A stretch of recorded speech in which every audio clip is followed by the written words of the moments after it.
Hello. Hi. Hi.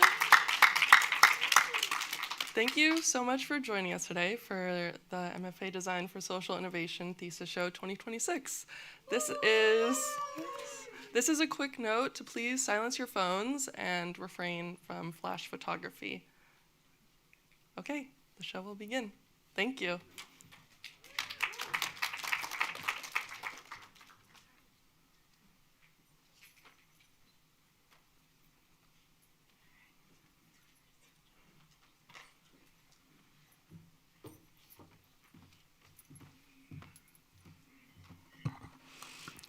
Wow. Hello.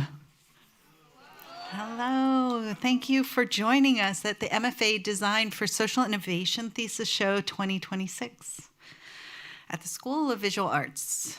I'm Mia Osaki. I'm the chair of the program, and I'm welcoming you to the show. But before we kick off, we're going to do a little warm-up to set the tone for tonight. Each year, the graduating students choose a theme for the thesis show. This year, it's proximity. Proximity represents getting close to communities, to meet and collaborate, to know the social issues they care about, culture and nature, equity and dignity, access and infrastructure, humanity, memory and loss, education and agency. By getting proximate, we get closer to listen to each other, to notice, to understand, and in the process, we get closer to each other too.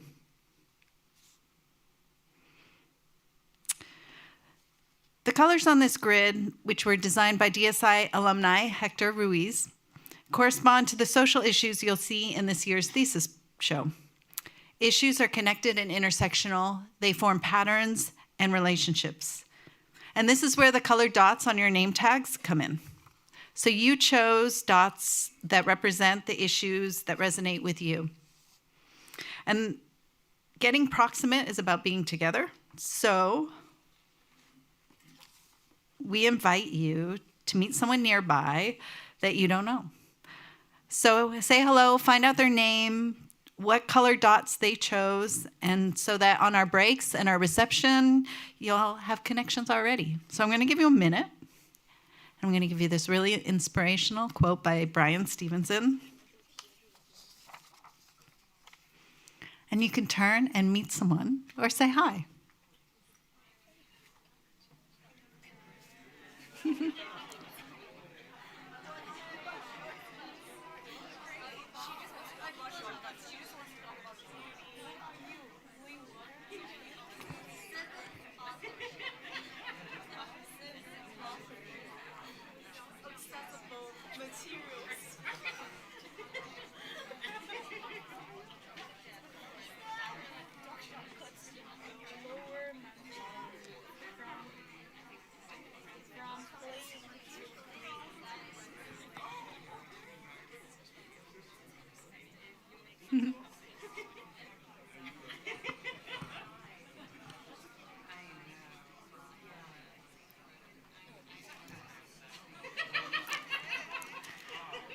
Amazing.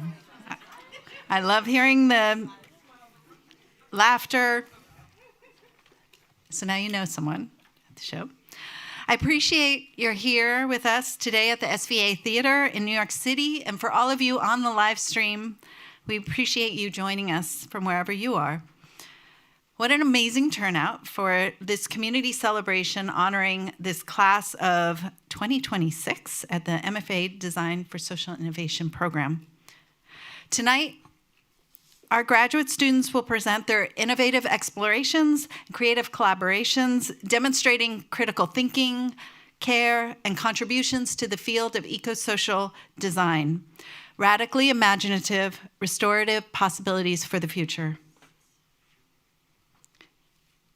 In our practice of care, we start with a living land acknowledgement. We recognize our presence in New York City on the unceded land of the Lenape and other tribal communities who were here first. We pay respect to the indigenous people who live in balance with the land. We reflect on the oppression of colonization and resulting forced displacement and environmental destruction, an ongoing erasure of people and culture that continues to this very day. In the world, getting proximate means that we remember and we retell these stories without being extractive in any way for increased justice, healing, and repair. So we ask, what actions can we take to be good stewards for generations to come? This question is meaningful, really meaningful for all of us here today. By way of introduction, my name is Mia Osaki. I use she, her pronouns. From 2019, I've had the honor of serving and leading this unique design program as the chair of MFA Design for Social Innovation at the School of Visual Arts since its founding 13 years ago. My background is as a healthcare experience designer, a social design educator, a proud third-generation Japanese American with immigrant roots, an advocate for healthy systems, and matters of care. I'm going to tell you a little bit about our department and give you some context for what you're going to see tonight. As Octavia Butler writes, all that you touch, you change. All that you change changes you. It's a DSI mantra. Change is constant. It's what we study. It's what we practice. And because the world is ever changing, we know that what we learn at DSI must evolve too. Design for Social Innovation is a learning community, a community of practice, exploring how design can support our world around us, the conditions and relationships needed to live in the world today together. DSI is growing, challenging, and expanding critical approaches and opportunities to co-design the future, which means sometimes we have to unlearn some things too that aren't working. MFA Design for Social Innovation students complete 2 years as a cohort where they learn the capabilities, the mindsets, and the knowledge to navigate collaborations that support people, systems, and the planet, human and non-human, more than human. And here's a little bit of so that you can see what they've been up to since 2024. These graduate students come from all over the globe because they've got passion and determination. If you are brave enough to read the daily news, which I have to say, oftentimes I'm not, you'll understand how committed these students are to do this work right now. Our democracies, labor, civic and human rights, media and environment are in jeopardy, and it's dire. These extraordinary designers find motivation despite all of this, the curiosity, the courage for a better future. Social designers realize that root causes are deep. We slow down to see the systems, we go below the surface, and we listen for what's needed, what's beneficial. In a time of faster, bigger, more virtual, most automated, when the demands are pulling us into a steady stream of overconsumption and waste, social design processes give us some alternatives to protect our resources, to protect our well-being, and even our attention.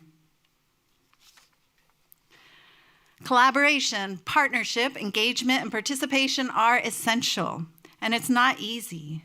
It takes effort because, well, we're humans, and humans are really complicated creatures. We don't make it easy.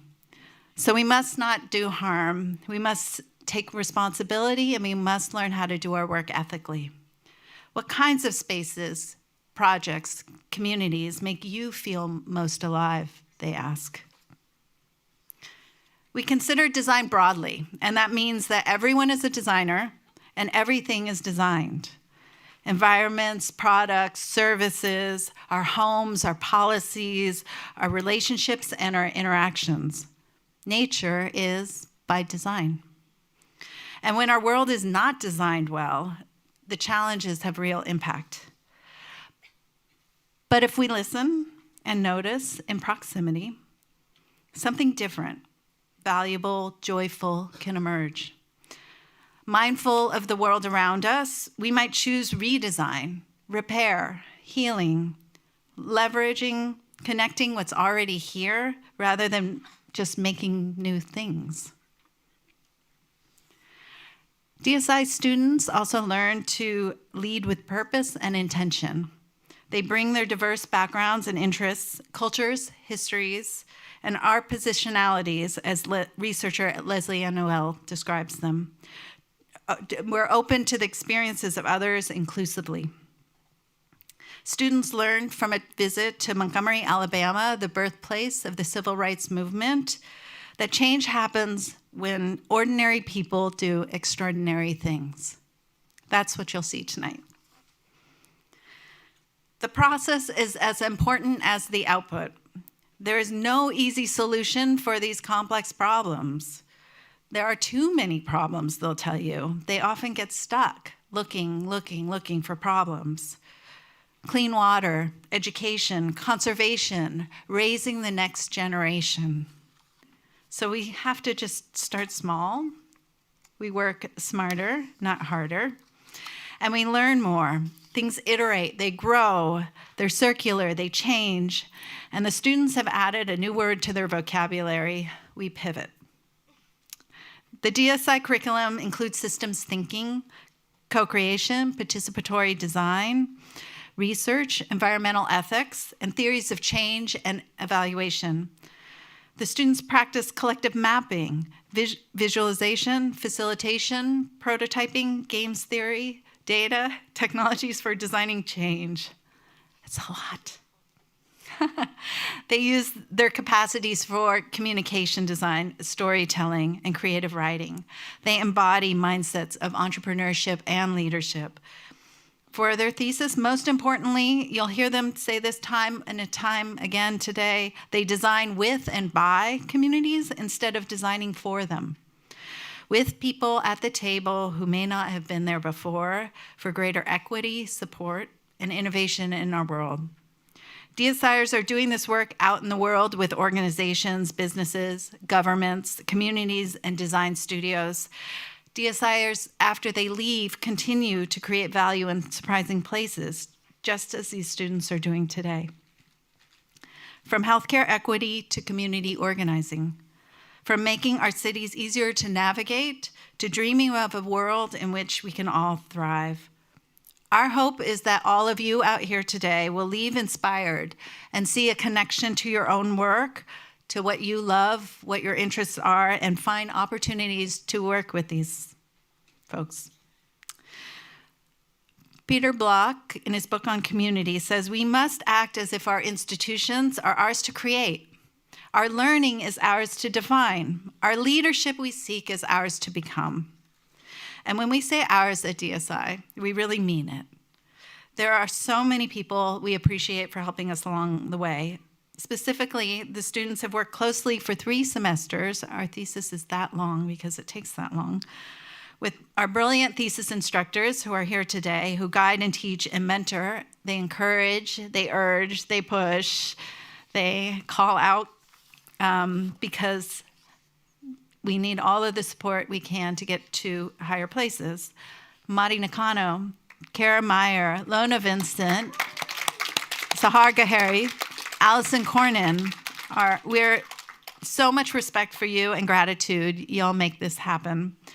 And we'll meet them today in the program.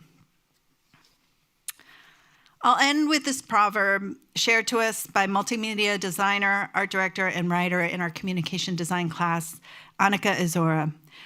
Things of quality have no fear of time. This is a great segue into our exciting keynote speaker tonight.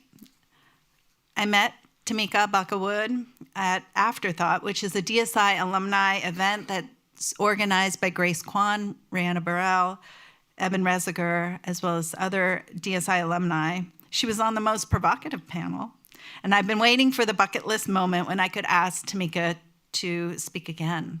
And tonight's the night, yes. I'm just going to read some words off of her life work to get you warmed up too. Neuroscience, research, club night, cultural anthropologist, choreographer, clinical psych, lecturer. Tamika is the founder of Corner Booth, a research and strategy organization working with world-class global companies such as the Masterclass, Lego, Nike, Beats by Dre, and more. Her work sits on the intersection of human behavior, deep time humility, and collective futures. And we love that she also includes soft and liberatory in her bio. Please join me in welcoming the ever-electric and inspiring Tamika Abakawood.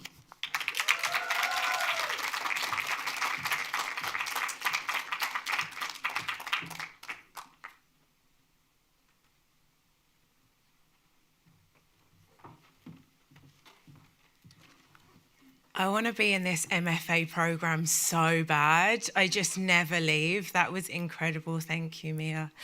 Hello, everyone. Welcome, welcome, welcome. First things first, congratulations to every single one of you sitting in this room. You made it. You are making it. It's no small feat.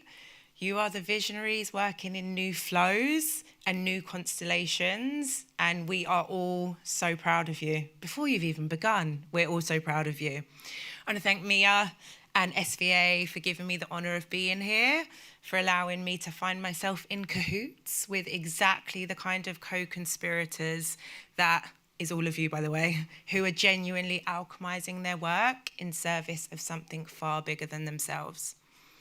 So now, spoiler alert, in this presentation, when I am referring to ancestors, I'm talking about every single one of you. I'm not talking other people and backwards, but today we're talking about ourselves, each other, and forwards. And I want to sit with that for a second before I start sharing my screen, because I mean it quite literally. Not as a metaphor for some distant future version of yourself, but as a description of what is actually happening in this room today. The work that you've done this year, the proximity that you built with people in real situations, the things that you understood that you couldn't have from your desk or your studio, that is already becoming a crucial part of the record. The blueprint, the imprint that lives within people and place, something that those who come after you will either have to build from or dismantle. And that means the question of how you carried yourself in the field, whose knowledge you honoured, what you did with what you were given, those are not just methodological questions, but they're ancestral ones. So no pressure, you know. But also thank you. So from one ancestor who is trying to build from politic and praxis to another, like, we really need you and we need each other. So, welcome, welcome, welcome, SVA DSI. So, I want to tell you a few things about how I got here, because I think the path may be relevant for some of you. And then I want to talk about what I imagine actually happened to you this year, which is more interesting. So, whenever I'm facilitating, I always remind us that the smartest, most creative person in the room is the room itself. Exactly. So my name is Tamika Abakawood. I should have probably said that at the start. I run a practice called Corner Booth, and my dissertation, my thesis, focused on the phenomenon of glossolalia, which is people who speak in tongues, amongst evangelical communities, often from the African diaspora in London. To this day, it is one of the most generative projects I've ever worked on.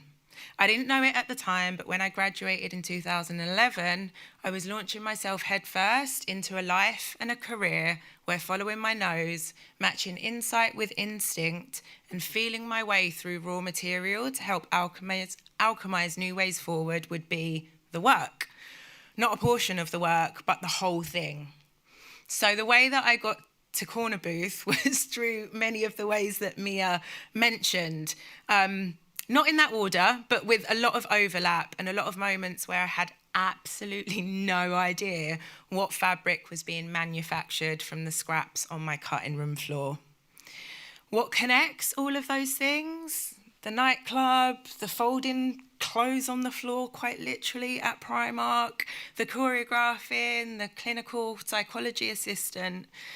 It's this: I've always been more interested in what people know than in what institutions think they know about people. And that is what I want to talk to you about today, under the theme of proximity.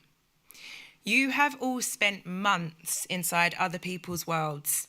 You've taken notes, you've conducted interviews, drawn conclusions, built frameworks.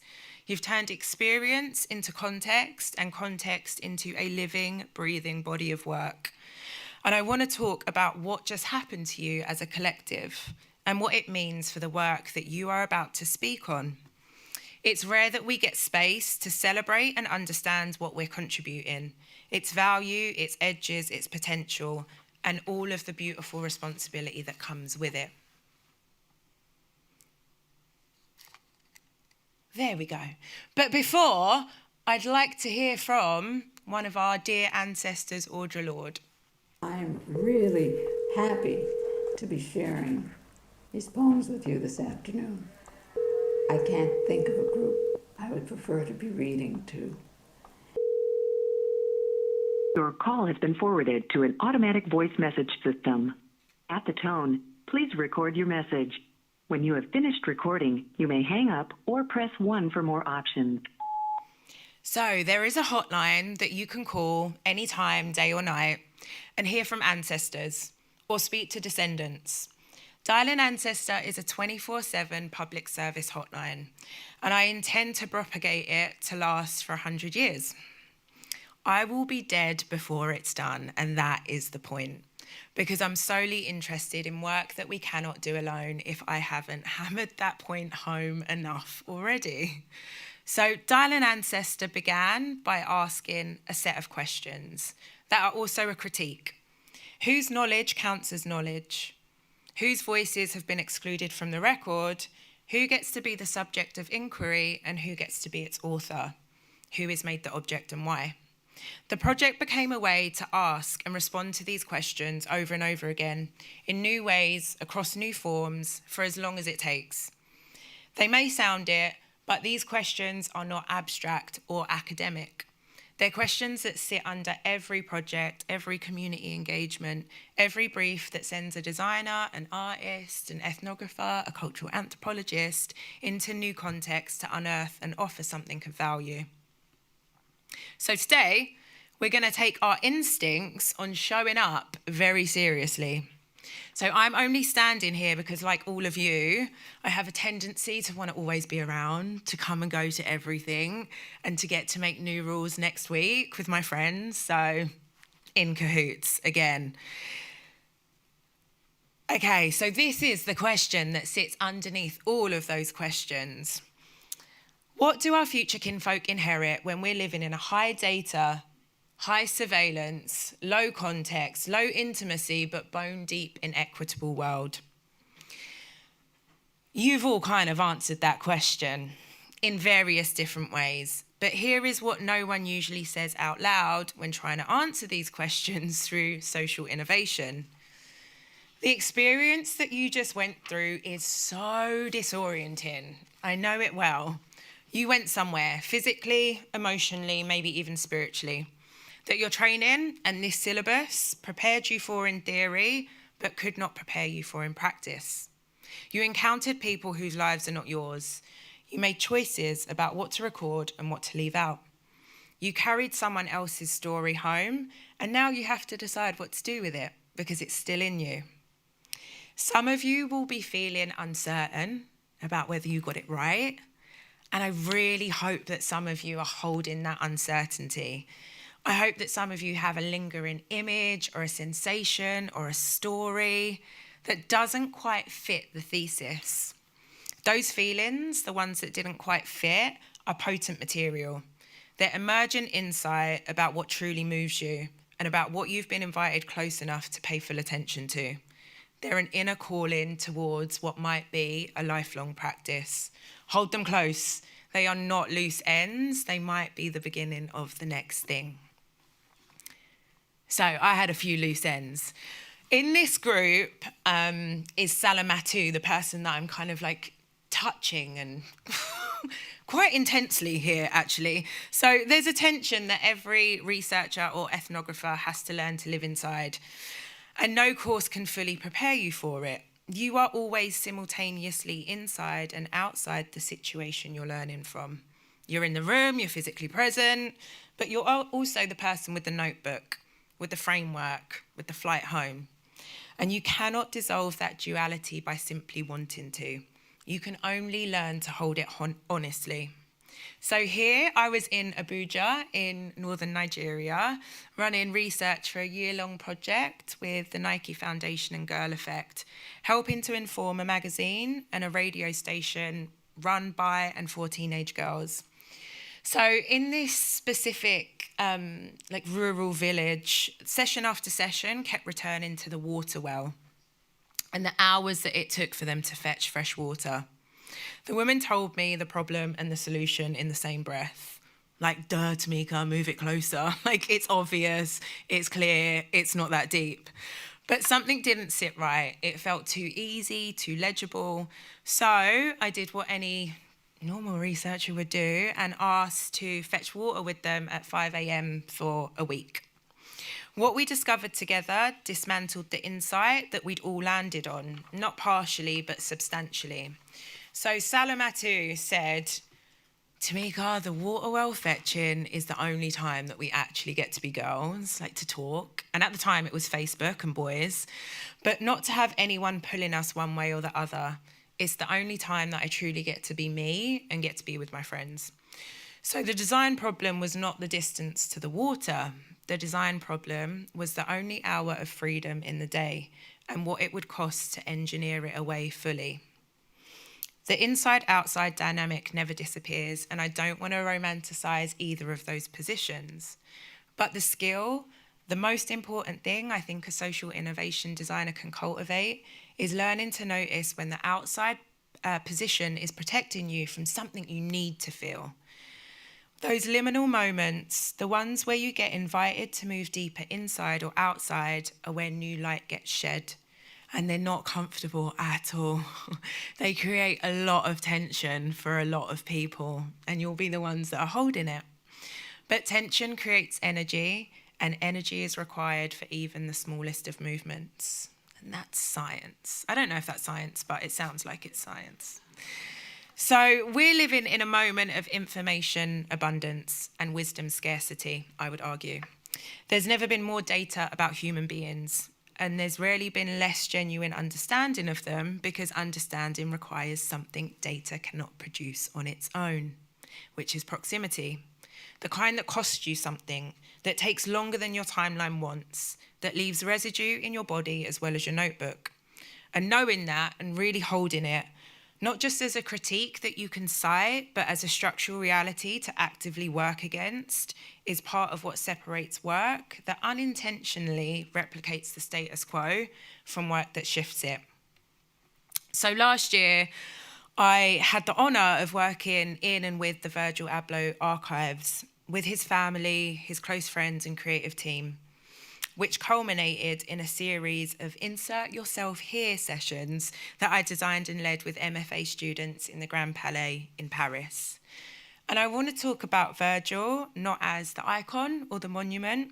Institutions are very comfortable making monuments of Black artists once they're no longer here to complicate a narrative, but as a proximity player who built a cultural ecosystem around and with him. In one of his last interviews, which was about doubt, he described the feeling of being the stranger in the village. When I'm in high society in Paris, I feel it. When I'm on the south side of Chicago, I feel it. That double displacement, never fully inside, never fully outside, but always holding both, is something many of you will know from your own bodies and experiences. And what he did with that feeling is what I want you to hear.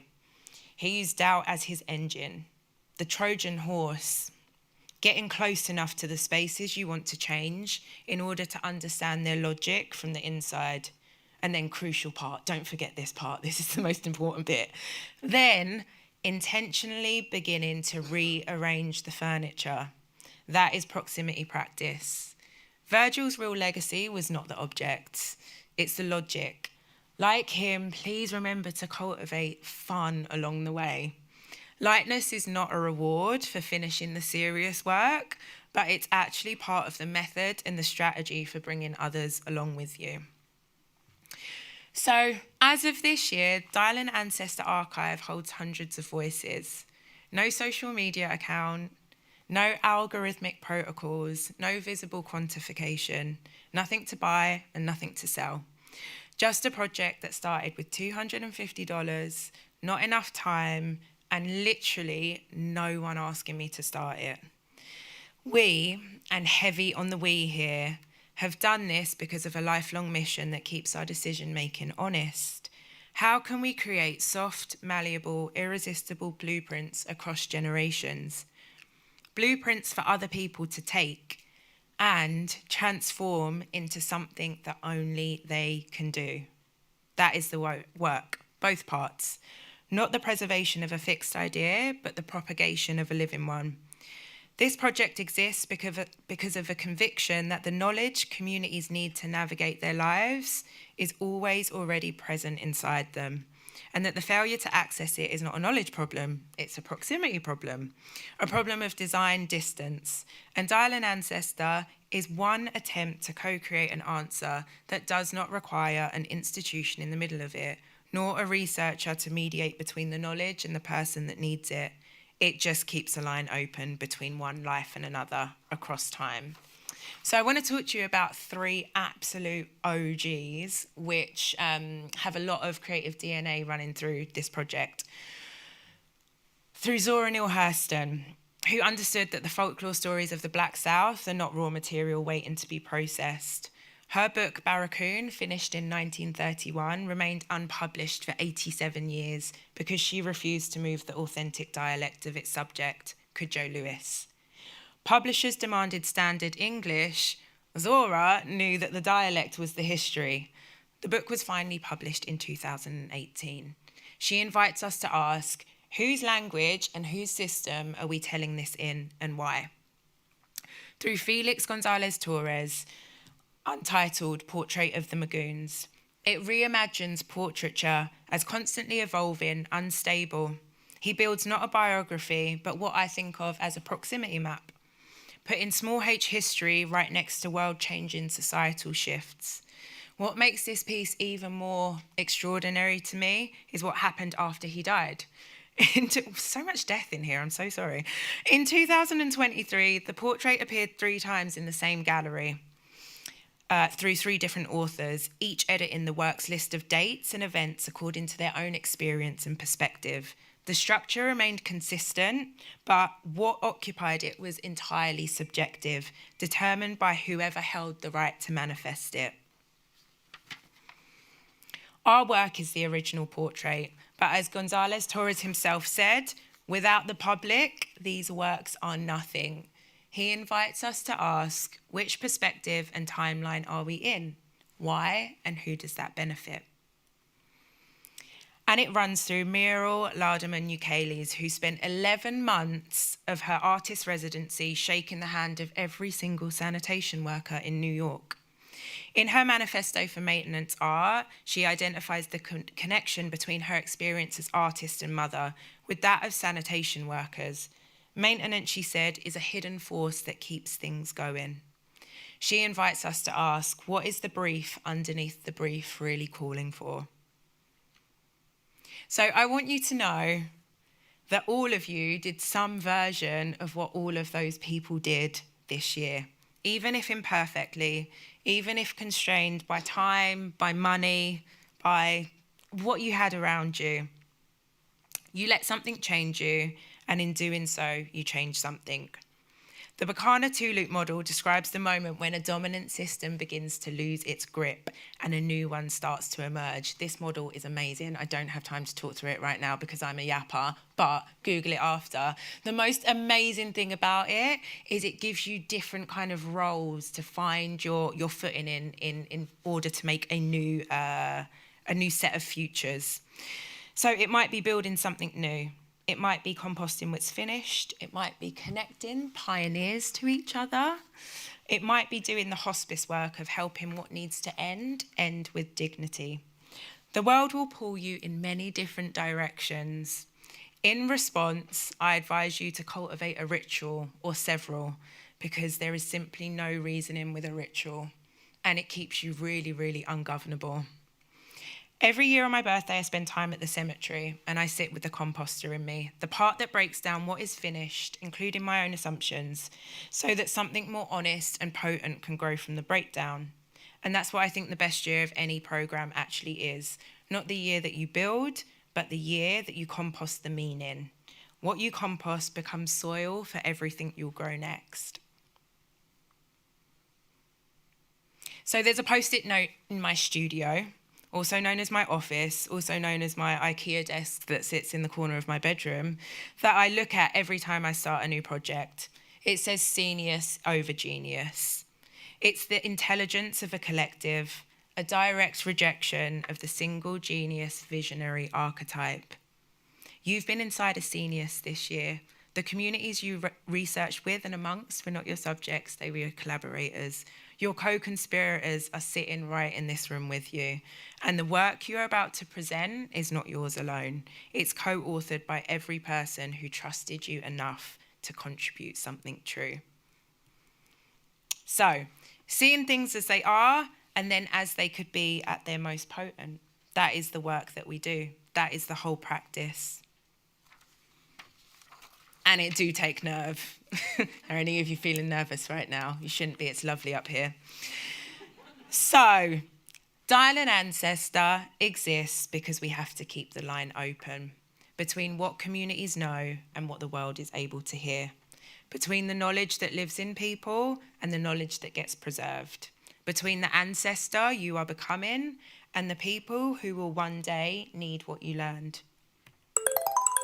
To leave a voice message, press 9. And I wrap my whole heart around my chosen ancestors and all the spirits and souls who open their eyes wide in the face of our prayers, including the ones whose names I don't know. I absolutely adore this. Shay, you heard? Diallo and Camille out. Okay, so you are the line. You have been the line throughout this whole process and will continue to be. So head up, back straight, heart open, voice clear. The stage is almost yours. I cannot wait. I'm so excited. Okay, I'm going to hand over to Mari.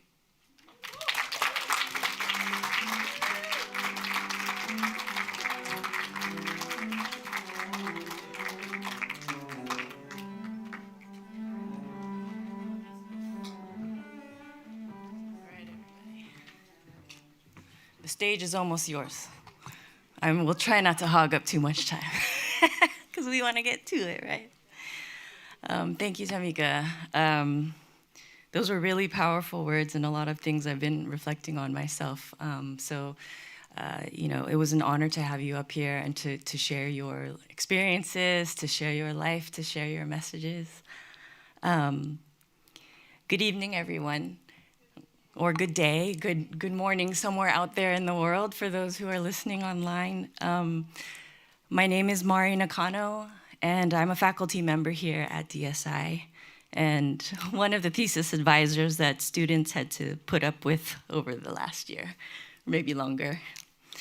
Shout out to the fellow instructors back there in the shadows, and the advisors, Kara, Lona, Sahar, and Gina. Thank you for your partnership, collaboration, and your friendship. Thank you, Mia. Thank you, Elsa. Thank you, Riley. Y'all were steering the ship. Friends, family, and alumni, I saw a bunch of you coming in. It's really great to see your faces. You're looking good. Thank you for joining us this evening at SVA Theater. And greetings to everyone online. And also just wanted to add into thank you to our ancestors who are listening to us right now. They're here in our presence. I feel them. And And we have some who are recently passed, who I believe are deeply here sitting in one of these seats tonight. I'm not gonna sugarcoat this next bit, so I ask you to bear with me for a little bit. In prepping what to say today, I took some time to reflect on the past few years I've been here. I've been a faculty member for about 8 years now, and a lot has happened in the world during the time I've been teaching. When COVID-19 struck, students and teachers grappled with the isolation of learning on Zoom. As a program focused so heavily on being in community, remote learning was quite a struggle. We had to learn new ways to stay connected with each other, with the communities we were working with, and grounded in ourselves too. That pandemic fundamentally changed everything. We saw a worldwide call for racial justice in 2020, sparked by the murder of George Floyd. This one man's life, representative of many who have been named and unnamed since, gave way to a surge in DEI initiatives and a greater call for change within our system and our society. Today, many of these initiatives are being dismantled across the institutions that promised us change. And the history written on plaques, websites, and other literature across our nation's public spaces is being erased. We navigated and are still navigating how to maintain our sanity during the ongoing genocide in Palestine, which is now being overshadowed by a global war. We're in the middle of the 1997 film Wag the Dog, starring Dustin Hoffman and Robert De Niro, where the spectacle is manufactured to distract us from the truth of what is happening before our very eyes. If you haven't watched it, check it out, Wag the Dog. Of course, there's a lot more that I left out, but the pressure of all this culminates in an environment of unhinged authoritarianism that we're living through right now. There has been increasing violence in our communities here and abroad as ICE honey traps families and detains fellow students across universities and colleges for speaking out against injustices. We're being attacked for the color of our skin, for the countries we're from, for the gender identities we choose for ourselves. Queer joy, y'all. And we are being centered or canceled for voicing our truths. Threaded between these interwoven issues is a media-driven narrative of hopelessness. Divide, destruct, separate, individualize. Even the former US Surgeon General declared a few years ago that we are in an epidemic of loneliness and isolation. We are facing a decline in overall well-being. They want us to give up. They want us to think that what we do doesn't matter. But this is a narrative that we cannot buy into. As Bryan Stevenson, who we've mentioned before, we like him, civil rights attorney and social justice advocate, says, hopelessness is the enemy of justice. But hopelessness is, if hopelessness is the enemy of justice, then perhaps hope is our most persistent form of resistance. But Mari, why so serious? Because the point of this program, the point of your work, the point of your existence is so intertwined with all of this. At DSI, we learned about systems, how to think in systems, and what it takes to penetrate one. Your work shines light on real people, on real issues, on truths. Your work intervenes in these systems. Through your projects, your attitude, your advocacy, through you being you, you've shown us why we should care more for each other and why coming together in community to play, to laugh, to heal, I'm gonna hog the stage 30 more seconds, to talk, to discover, to exchange knowledge, to share stories, as some of the most powerful things we can do for ourselves, not just now, but always. I've said it from day one and will continue to say it. Building relationships, being in community, and caring for each other is the crux of everything we do. Sustaining our relationships in the spaces we have created, are creating, and will create for ourselves is what moves us from possibility to actuality. How you foster and honor your relationships and how you choose to show up for your communities, how you make space for people's voices to be heard, is all part of and will always be part of good social design. Every presentation you'll hear tonight is a seed of hope, a glimpse of a better world. The diversity of topics always reminds me that there is no one way to confront systemic barriers. We have to come from all angles, for we are complex beings, as Mia had said earlier.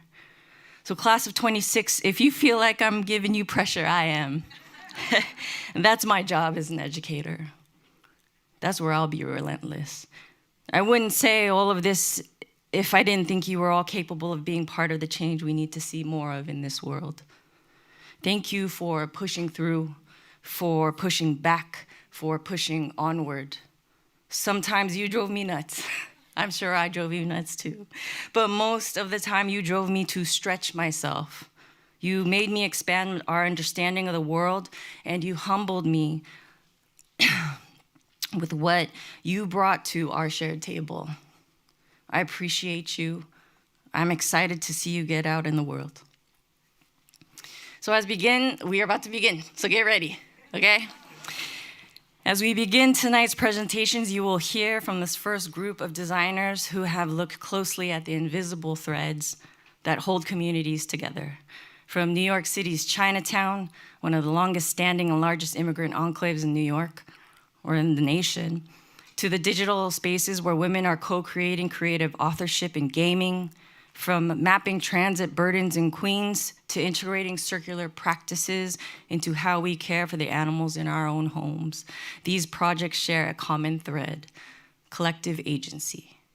You will see how these students are using play to build health equity for older adults, navigating the Chinese language news ecosystem to build resilience against disinformation, transforming pet owners and pet lovers into sustainable makers, and elevating the voices of our fellow New Yorkers. So with that, please join me in welcoming our first presenters, Haojie, Kelsey, and Shalan with Aging in Play.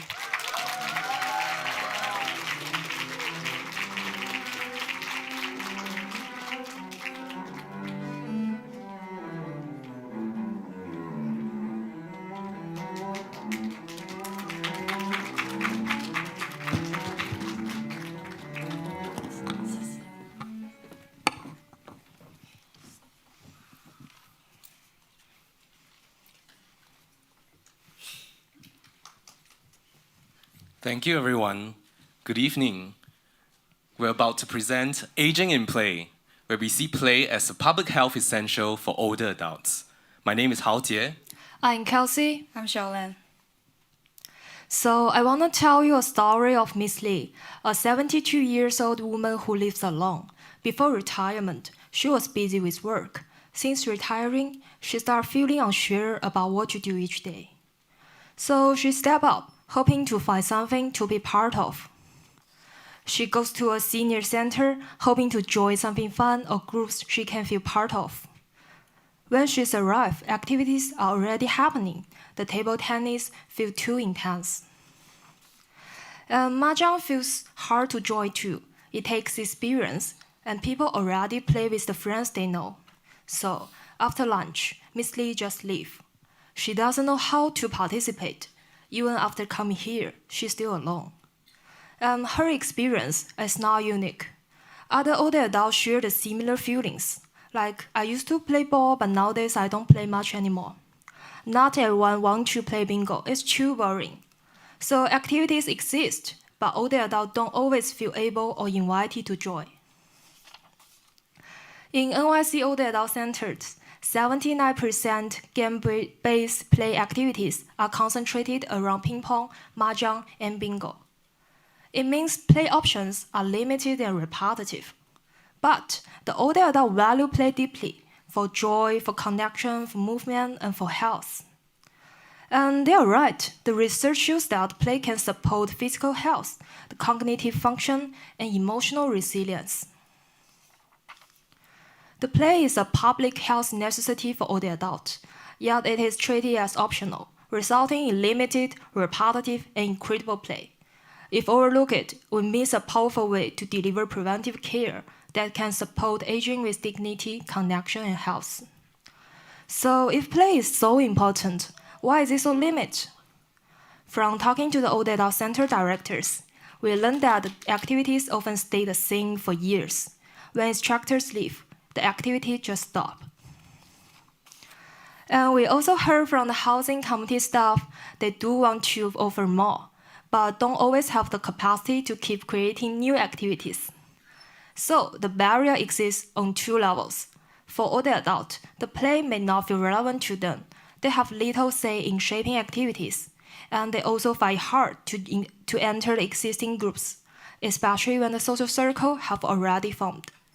And systems face the limited staff capacity and heavily depend on facilitators and prioritize operations over new forms of engagement. So let's imagine a new journey that, what if the older adult could say, I can choose what I play, I can create the play for my community, and I can connect with others, I can stay active. Introducing aging in play. It's a movement that play brings back into older adults' lives for health and connection. So what does it actually look like in real life?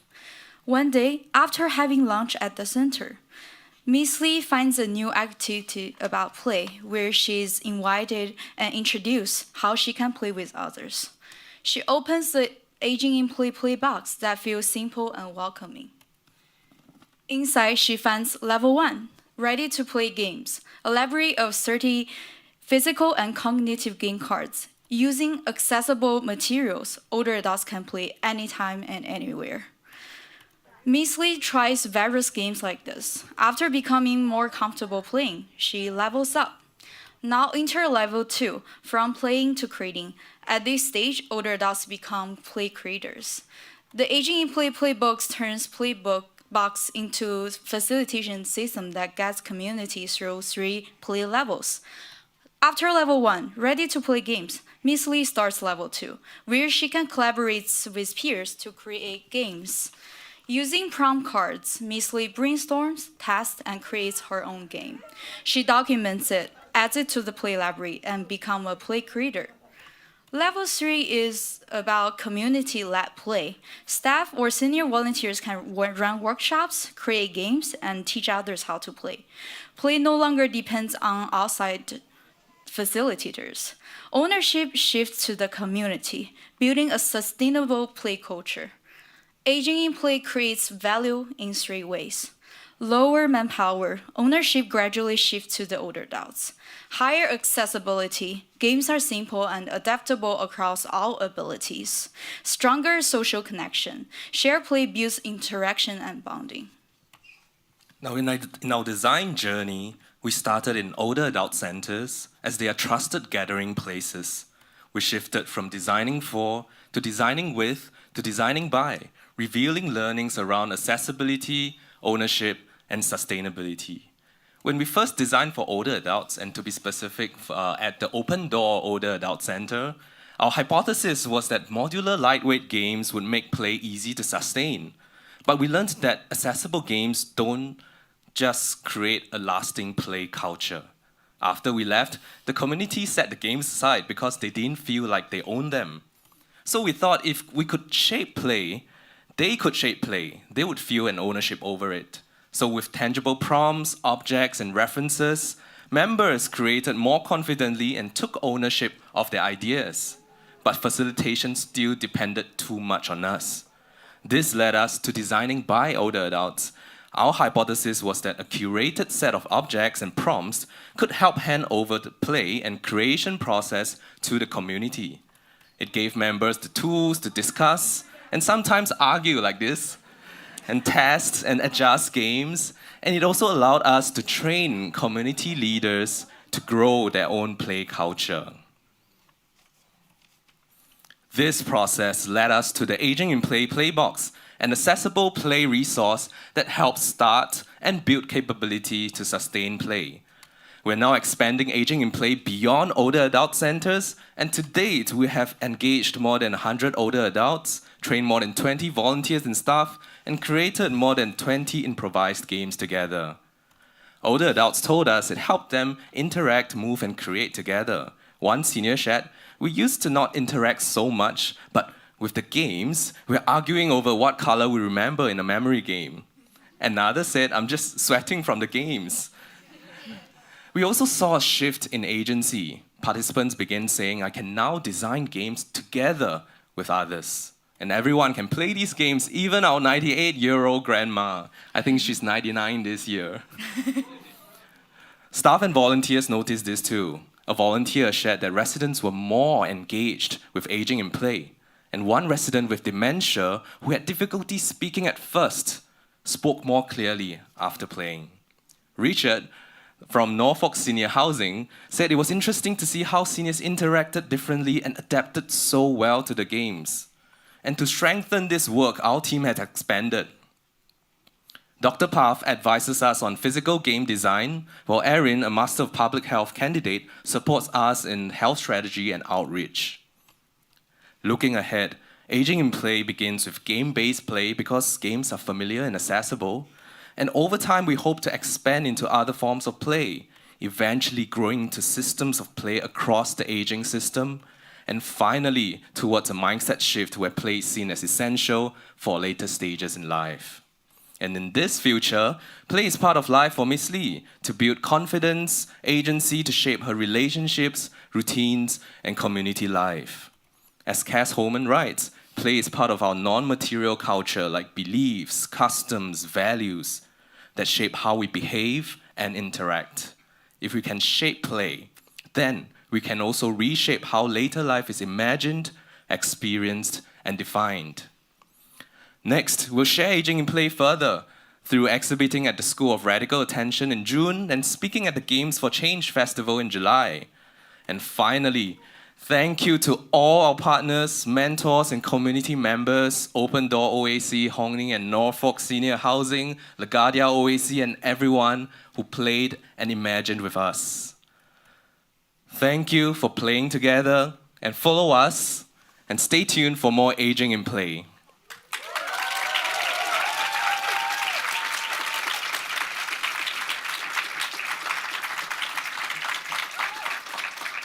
Now coming up, we have Ziye Peng, who will bring us to the next level.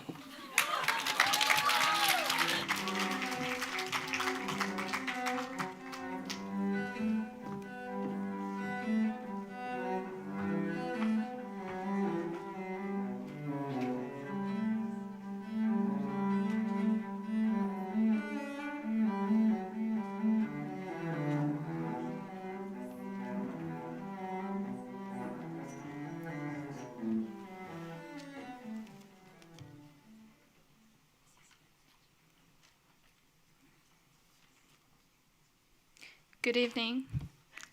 I'm Ziye Peng. I'm really glad to be here presenting my thesis project, Next Level. I play game as a feminist, so in some people's eyes, I'm a big problem.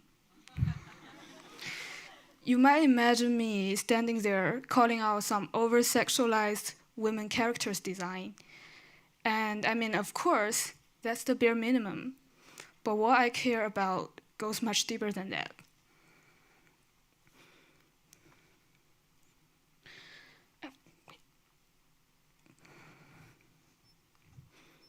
In a virtual world that keeps centering male protagonists, only 30% of characters are women. Only 35% of dialogue belongs to them. And in 94% of games, men still speak more. And even with this limited representation, women are often portrayed as background or trophies. They're insignificant, sexualized, or submissive. Video games are a powerful medium. They gradually shape how we understand gender, both on and off the screen, bringing toxic culture into reality. In player communities, women are constantly questioned, harassed, and talked over. And this isn't incidental, it's structural. While women make up half of the players, they can account for less than 30% of developers, part of a broader cycle shaped by structural barriers. Thanks to the efforts of many women in this industry, these issues have gained attention, and there's been improvement in women's representation in games. It's not hard to see why. How women are portrayed in games is closely tied to how they're involved in making them. With these concerns in mind, I start my research. In the last decade, the game industry has begun to show signs of decentralization, with grassroots creators becoming increasingly visible. Games developed and published by individuals or small teams are commonly referred to as independent games, the so-called indie games. These paths come with real pressure, like limited funding, lack of visibility, and heavy workloads. But it also brings creative freedom and opens up a space for women to tell their own stories. There are so many women characters in indie games that are non-stereotyped, vivid, and deeply human, making them especially relatable to women players. So I began to see women-led indie game creation as a powerful leverage point. During the last half year, I connected with a local community in New York City called Women in Games NYC, also WICNIC. It consists of many women indie game devs who meet regularly. With the help of EE and Hamna, I was able to reach some women indie game creators actively making games, as well as game educators and students.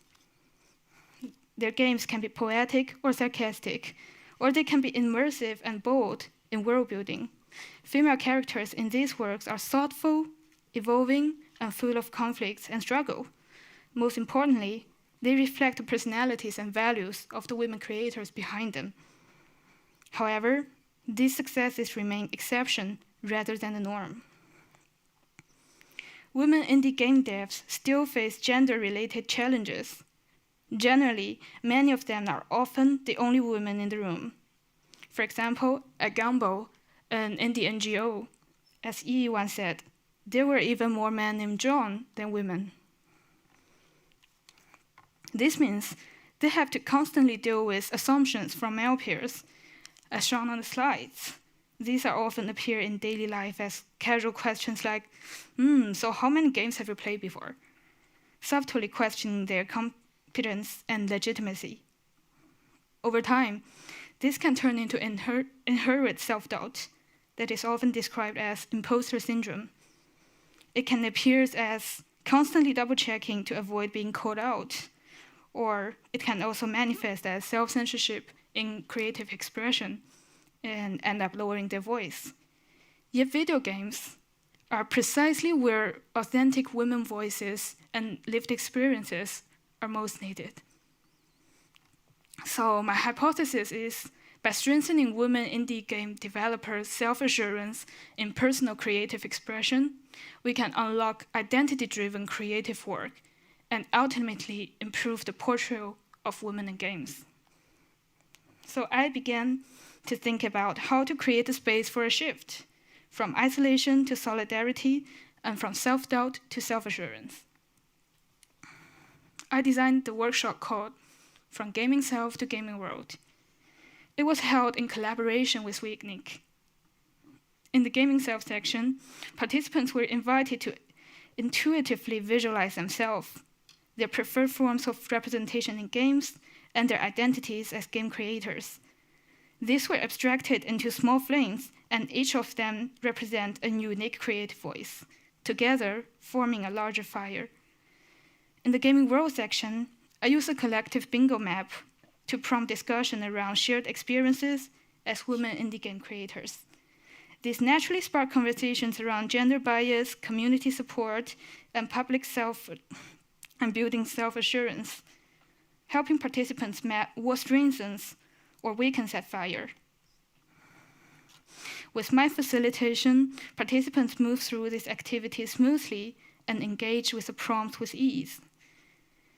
The feedback was very encouraging, particularly in terms of the sense of solidarity. I was glad to see participants expressing more appreciation, support, and protectiveness towards their creative voice. There was a highlight. One of the participants said that the workshop had made her see her work differently, mostly because it created space for seeing her work in relation to other women creators. It made me wonder, when personal expression connects across creators, it can begin to foster a sense of collective ownership.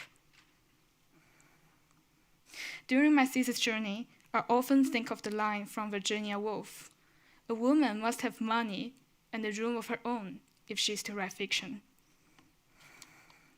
But if we are driving cultural transformation, perhaps what we need is a shared house of our own, a space of support, communication, and critical thinking. And imagining that space, I begin to see where Next Level belongs and how this work can continue. I want to thank the DSI faculty for your guidance, my cohort for your support, Women in Games for your perspectives, persistence, and the amazing work, as well as everyone here and online. Thank you.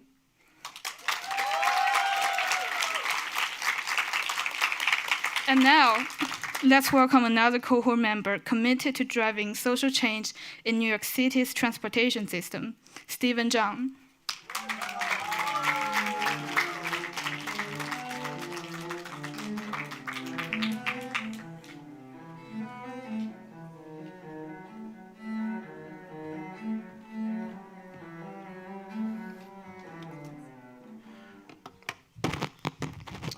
Good evening.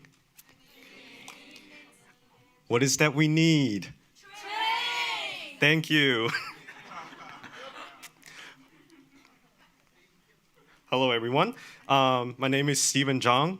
I'm a designer and photographer. I came to my thesis project through a personal love of trains. I was born in Wuhan, China, and some of my earliest memories are riding the city's first elevated metro line with my grandpa. I watched that system grow into the lifeblood of the city.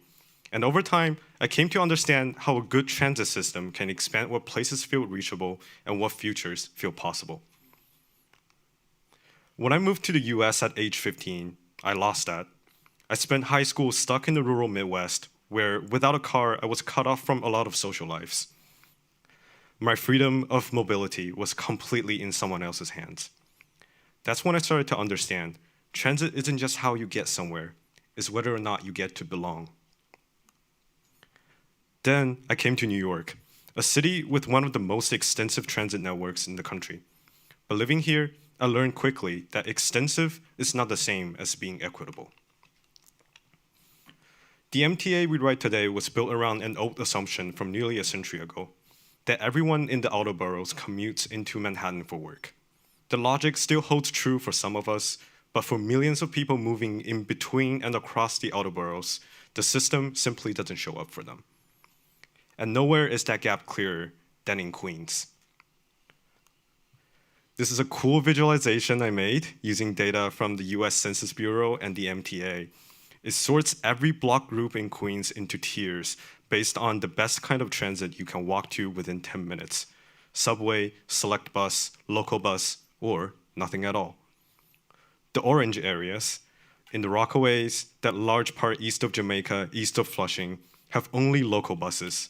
In many parts of Queens, buses can average under 4 miles per hour at peak, barely faster than walking. So when I call these areas subway deserts, I don't mean a place without transit. I mean a place where the only transit you have is the slowest, most traffic-prone type there is. But the corridor I want you to look at runs somewhere right down in the middle. From Central Queens, down through Woodhaven and Ozone Park, all the way out to the Rockaways, many neighborhoods here faces some of the longest commute in the city. And here's the thing, there used to be a rail line here. The Rockaway Beach branch of the Long Island Railroad ran straight down to the peninsula until 1962, when it was shut down. The buses that replaced it, the Q52 and Q53, were meant as a stopgap, the stopgap that became permanent. 60 years later, 800,000 people live within walking distance of the train stations that could have existed along this corridor, but they're still riding buses on a route originally designed for rails. A trip from Rockaway Beach up to Central Queens can take over an hour, even though the distance should have been 20 minutes. And the cost is real. Imagine a high school teacher in Ozone Park who walks 30 minutes to work because local bus is too unreliable. A couple in Rockaway, freezing at Broad Channel in the middle of January, waiting for the transfer that decides whether they make it home for dinner. A parent in Central Queens losing 90 minutes a day to a commute that should take 30. That's a full hour they're not with their kids. This is daily life for hundreds of thousands of working-class immigrant New Yorkers, a tax on dignity. This is the exact corridor my thesis partner Queenslink is fighting to bring back. Reactivate the defunct rail line, give Rockaway residents a one-way seat ride to Manhattan, and reconnect North and South Queens for the first time in over 60 years. For the past year, I've been volunteering with Queenslink, and more recently, I designed a survey to collect commute stories from real Queens riders, in their own words, place tagged and anonymous. This is from one of the responses, a commuter in Corona who travels between North and South Queens on the Q53 bus transferring to the Q58. They wrote, "It is very disheartening to spend so much time commuting between North and South Queens in one of the most accessible cities in the world." That word, disheartening, carries so much weight. It's quieter than anger. It's the cost of a system that has decided that your time is worth less than someone else's. Queens is full of stories like theirs. These stories are already out there. They're on Twitter, they're on Facebook, they're sitting in 311 calls. They got spoken at MTA public hearings, where transit-dependent New Yorkers wait in line for only 2 minutes in front of a board that often nods politely and moves on. But they stay scattered, anecdotal. And that is no accident.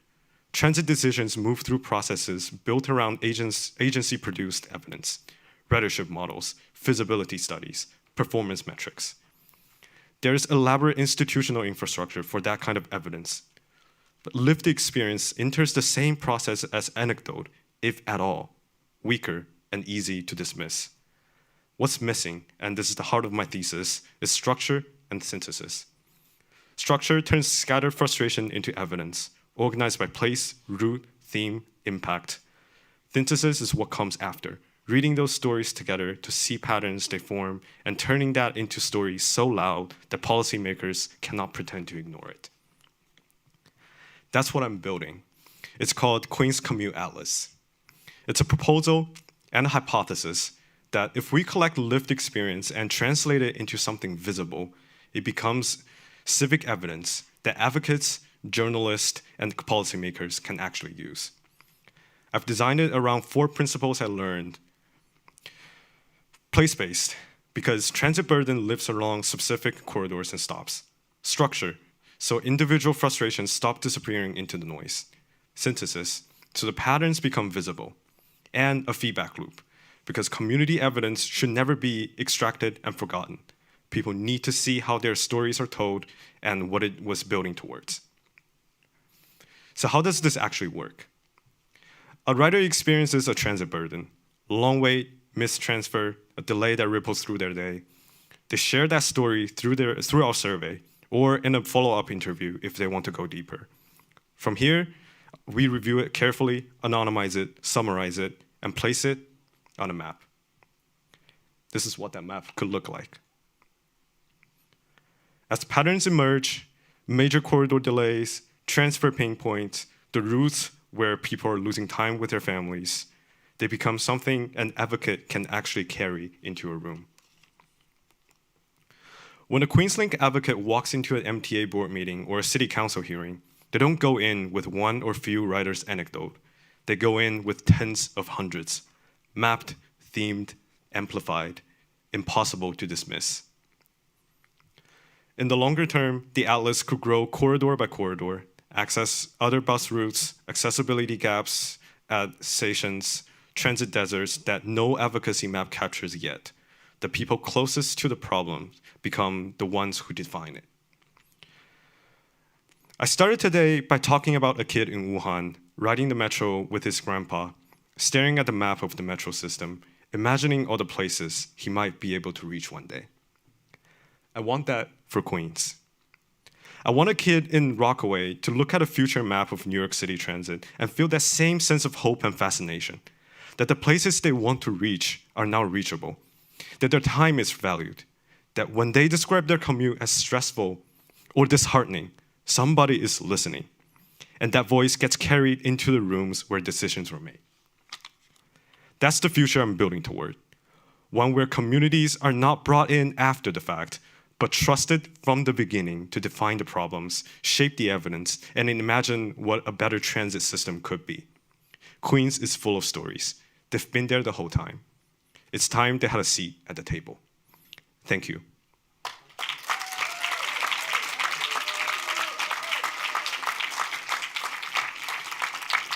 And introducing next up to the stage, Yona Yao and Jae-Ying Du.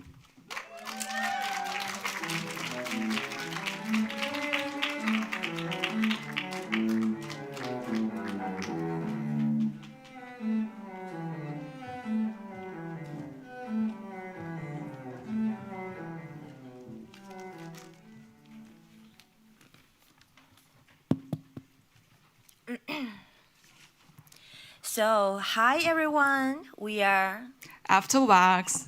Yeah.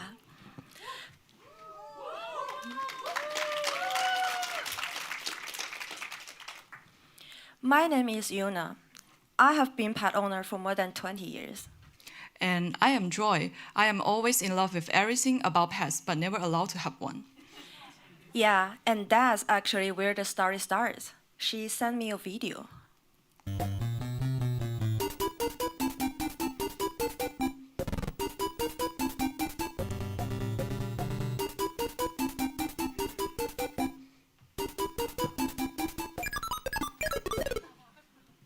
My first reaction was, I can totally feel it.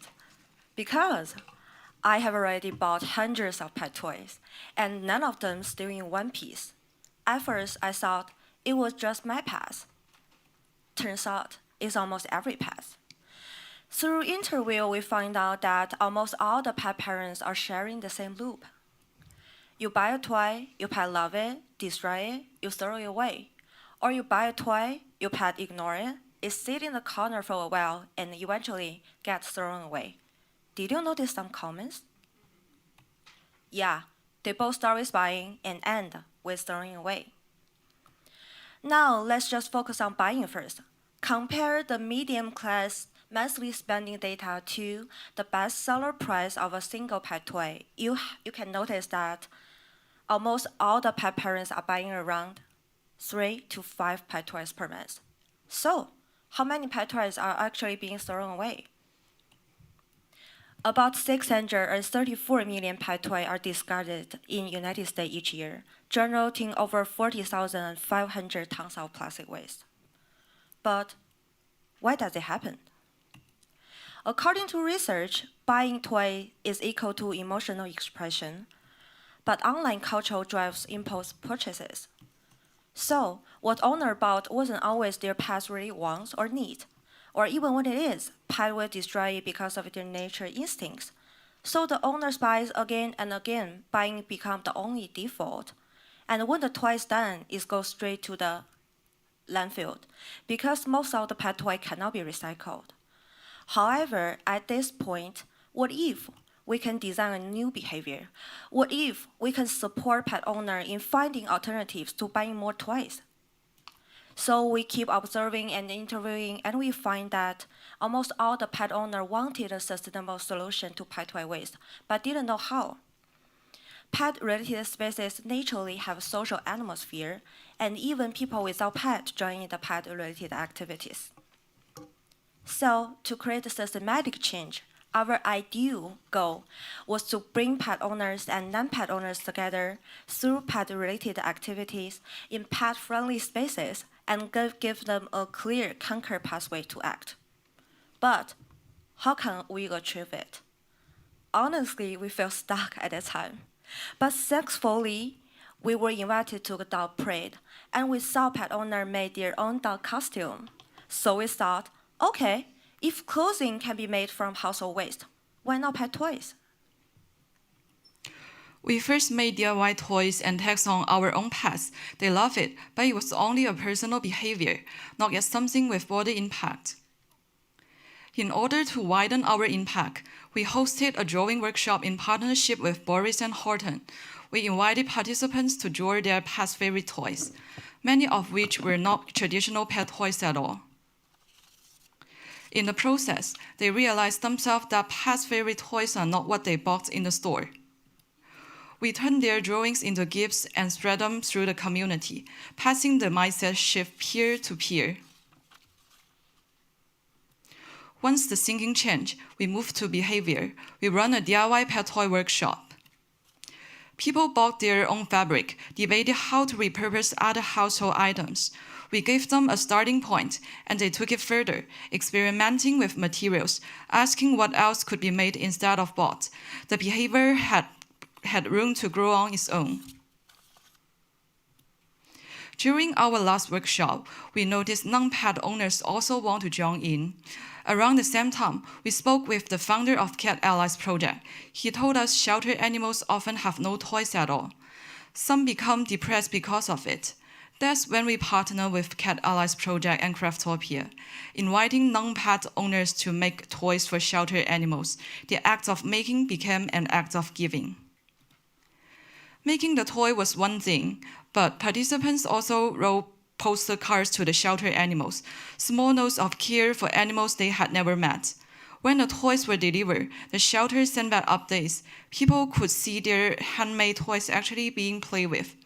That moment of connection between a maker and an animal across town is what brought people back. The emotional reward was real, and it wasn't something we decided. It happened on its own. With these ideas, we first turned to social media to reach more people, but it quickly fell scattered, and more importantly, it only connected afterwards to users, not users to each other. So we built a platform, one place to bring everything together, where people can share, connect, and keep moving even without us. We realized that the website is just a container. The system is everything that flows inside it. So let us introduce AfterWorks online platform. AfterWorks is a platform that brings it all together. It gives people one place to make, share, connect, and give back, turning a one-time act into an ongoing habit. Whether you find us through our social media accounts or walk in from one of our workshops, the homepage is ready for you. It serves as the entry point for newcomers, welcoming you into the community immediately through real numbers and real people. A live impact dashboard makes the collective impact visible from the moment you land on the page. Once you are ready to act, play is where you begin. It includes DIY tutorials organized by pet type and difficulty level, offers step-by-step photo guides, and video tutorials, making the process clear and easy to follow. But making along is only part of it. It enables users to upload pet toy stories as postcards and browse a pet toy story gallery, passing the mindset shift peer to peer. You can also share new DIY ideas, so that every experiment and every discovery becomes part of something larger than personal experience. Finally, there's a place for what you've made to keep going. The donation section connects material supplies to material need. Here, you will learn about shelter animals and why what they receive matters. AfterWorks builds trust by making donation paths visible and transparent, provides emotional reward through shelter feedback, photos, updates, real responses to real actions. This is the shift AfterWorks is designed to create. On the left is the cycle most pet owners are stuck in. AfterWorks move from to the right. We learn, make, share, connect, and give back, from consumer to creator. But more importantly, we wanted to see if this shift would actually happen. So we started to look at what people actually did, not just what they said they would do, and 4 things really stood out. People bought friends, not because we promoted it, but because trust travels. Participants kept discussing reuse and making after the workshop. The heartbeat continued beyond the event. People help each other and stay connected. The community sustained its own learning, and strangers reach out online, tapping into an interest that already existed but hadn't been met. This is the number we kept coming back to. 634 million pet toys are discarded every year in the landfill. But what stayed with us was not just the scale of pet toy waste itself. It was the realization that this number is only one part of a much larger culture of everyday household overconsumption. And that became the bigger question for us. What excites us most is the underlying pattern this reveals. By rethinking consumption and reuse from the ground up, every category of household waste becomes an opportunity for reimagination. Pet toys are simply where we choose to begin. The same mindset can ripple outward into many other parts of everyday life. Pet toys are simply the first domino to fall. Thank you to everyone who has been part of Afterwax and also the Little Destroyers. I hope our ideas can be part of your daily life. Please follow us for more information. And let's warmly welcome our next cohort, Diana Liu.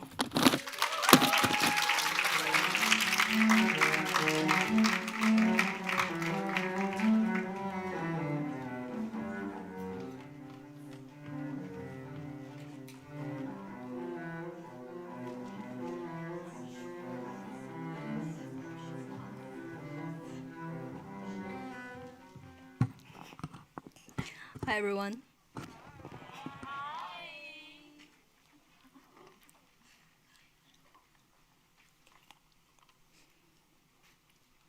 So, I want to talk about shortcuts.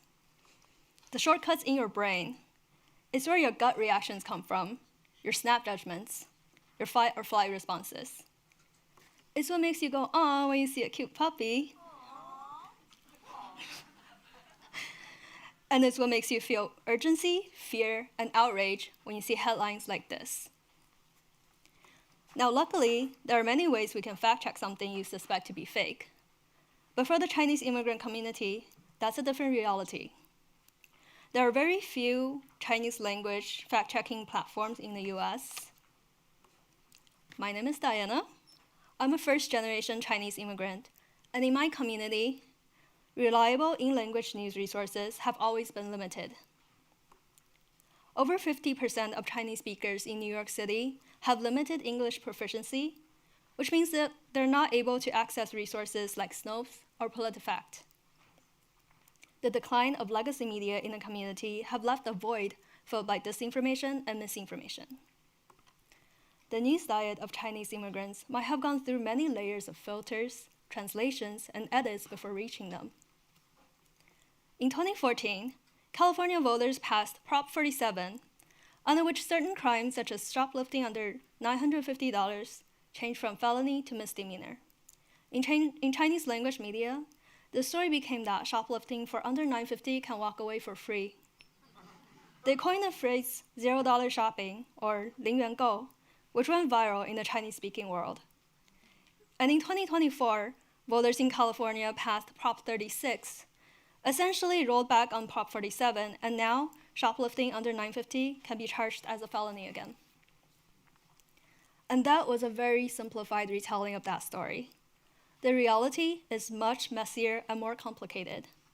Information passes through borders, through content farms and social media, through closed group chats on messenger apps like WeChat, before popping up on our phones.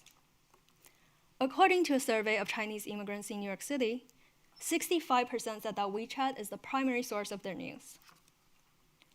I looked into existing interventions targeting Chinese language misinformation in the US, and I found that community journalism and in-language fact-checking resources are both valuable tools that began to emerge in the community. However, the community is still in dire need of media literacy resources, and that's the gap I decided to focus on. So, what does my community look like? Meet Yuki. Yuki is a 32-year-old first-generation Chinese immigrant. She speaks both English and Chinese, but prefers to get news in Chinese. Yuki consumes a lot of user-generated content for her news intake. And then we have Steve. Steve is a 25-year-old second-generation Chinese American.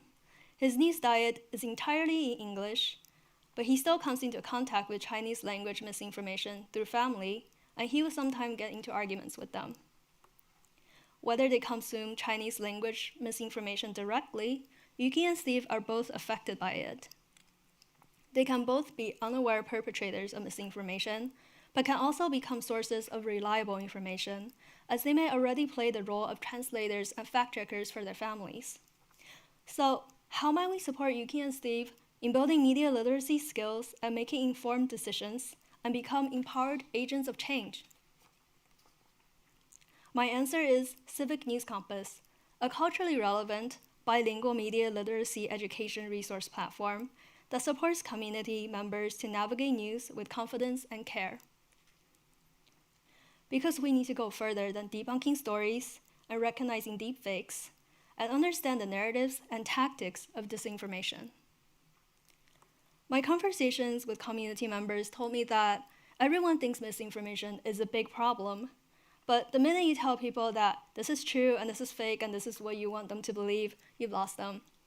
So the goal for my intervention is to equip people with the media literacy skills that they could judge for themselves, not what I want them to believe. Media literacy knowledge can help build practical skills of recognizing, verifying, and having conversations about misinformation, leading to actions of spreading reliable news in the community.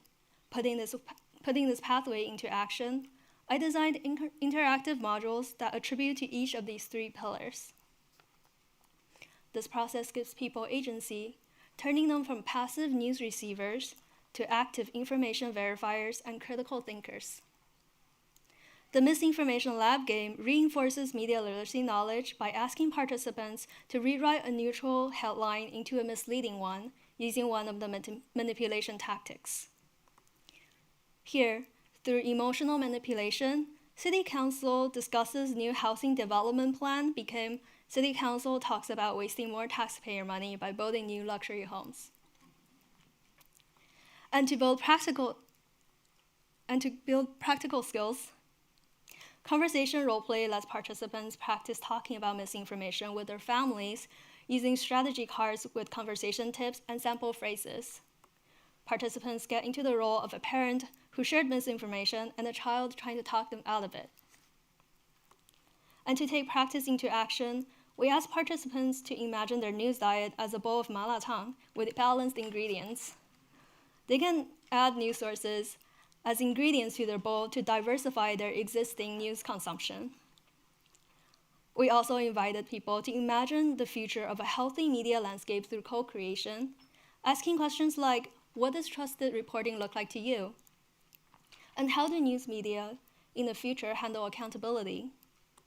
Participants inspired each other and generated ideas that instilled hope and thoughts on future action. We packed all of these activities into a series of community media literacy workshops called What the News? These workshops centered on sparking curiosity and building skills. We created safe, non-judgmental spaces where community members can connect, learn, and share stories. Working with my community partners, Eaglan's Bookstore, Think Chinatown, and A-Space Gallery, we co-created and co-hosted 3 workshops in different boroughs of New York. We've attracted civic engineers, journalists, artists, and everyday community members. Initial outcomes from the workshop showed that participants' media literacy knowledge increased from 68% to 94%, and participants also expressed changes in personal media habits and confidence, telling me things like, I tell my loved ones to not get all their news from Instagram or TikTok tidbits. Next, we plan to take our workshop modules and package them into printed and digital toolkits so they can reach more people. We want to train trainers to teach these modules in different spaces, taking actions further. And that also includes reaching different audiences and age groups. Currently, we're planning to teach a version of this in New York Public Library's Chinese language tech classes for older adults. In an era of deepfakes and echo chambers, the only weapon for protection is our clarity of mind. This project would not be possible without the support of a whole village. I'd like to thank everyone who supported me through this process, my co-facilitator, Siyang, my advisors and instructors, the DSI faculty, and my fellow 2026 cohort. Please follow Civic News Compass on Instagram. Thank you.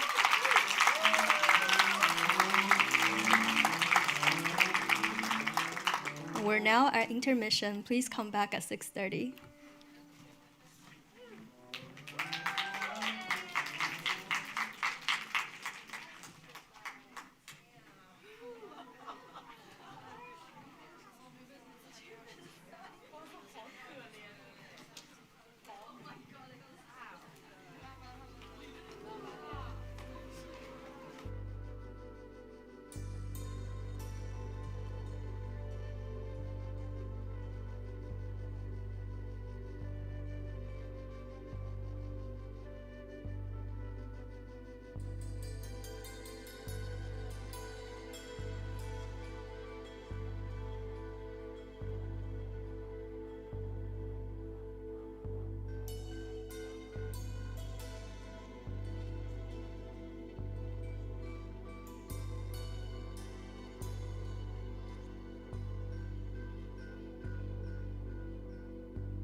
Welcome back, everyone.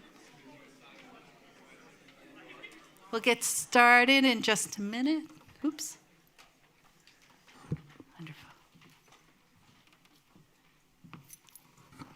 I'd like to introduce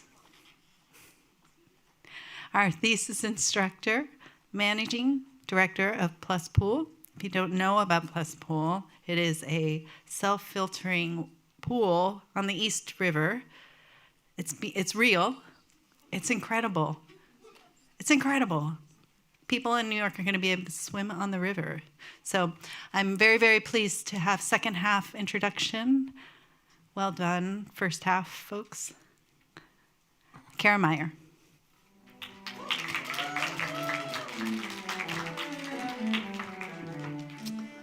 Hi, everyone. Welcome back. I'm Kara Meyer. I am a faculty member here, and I have the pleasure of working with the second-year students here and watch them through their journeys and evolve and grow, and can't believe what I'm seeing on stage. It's so exciting. So excited for what's next.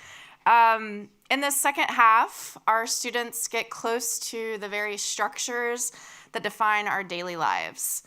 Our neighbors, our classrooms, our phones, our workplaces, our homes. These next projects present proximity to the complexity of our daily lives. They work to simplify and challenge the idea that our lives, our communities, our minds must be dictated by complex systems. You will see how these designers are building civic leadership around water access, delivering STEM education on wheels, cultivating a resistance to the tide of social media-driven overconsumption, supporting nurses in the workplace, and centering communities in urban design and planning. You will see how these designers demand that our systems truly serve us. So, starting with Anushka Kumar.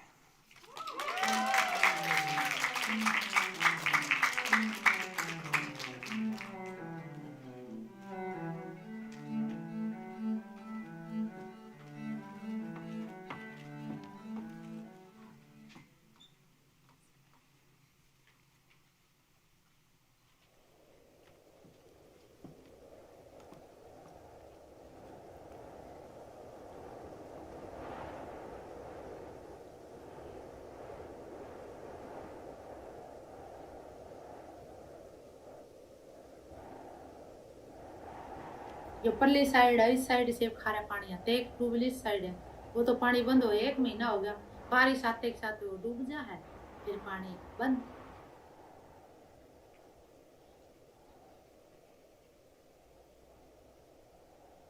इसलिए तो देखो ये बाहर जाकर देखो, बाहर आप पैर भी नहीं रख सकोगे, पानी भरा हुआ है चारों तरफ।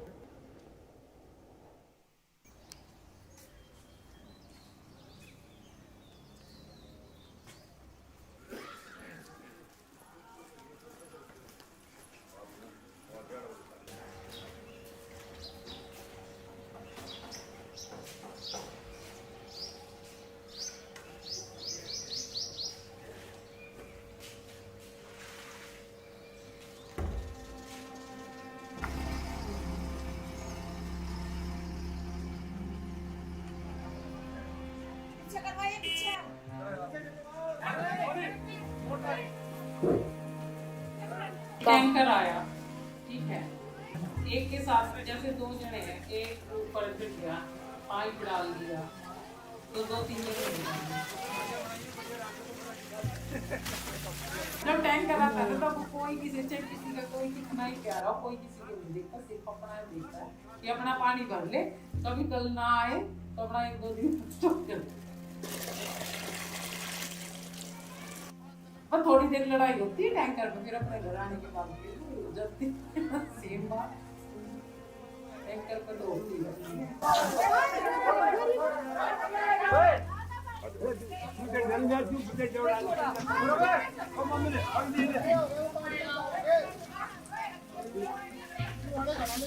एक अकेली है ना, वो पाइप डाल सकती, और जैसे टैंकर आया, अब एक को तो मिल गई 3-4 टंकी पानी और एक खाली बैठा है। अगर मेरी 5 टंकी है और मैंने सबसे पहले पानी डाल दिया तो मैं अपना पूरी भर दी फास्ट बिल बांट के ना देते हाँ ये नहीं है कि जैसे अब मेरा नहीं भरा इतने मैच्योर नहीं है। टैंकर तो एक महाभारत बीमारी है। ये मेरे सुबह था यो टाइम आ लिया, मेरे सारा टाइम वेस्ट हो गया। चाहे कोई बीमार हो रहा हो, चाहे कोई मरता हो,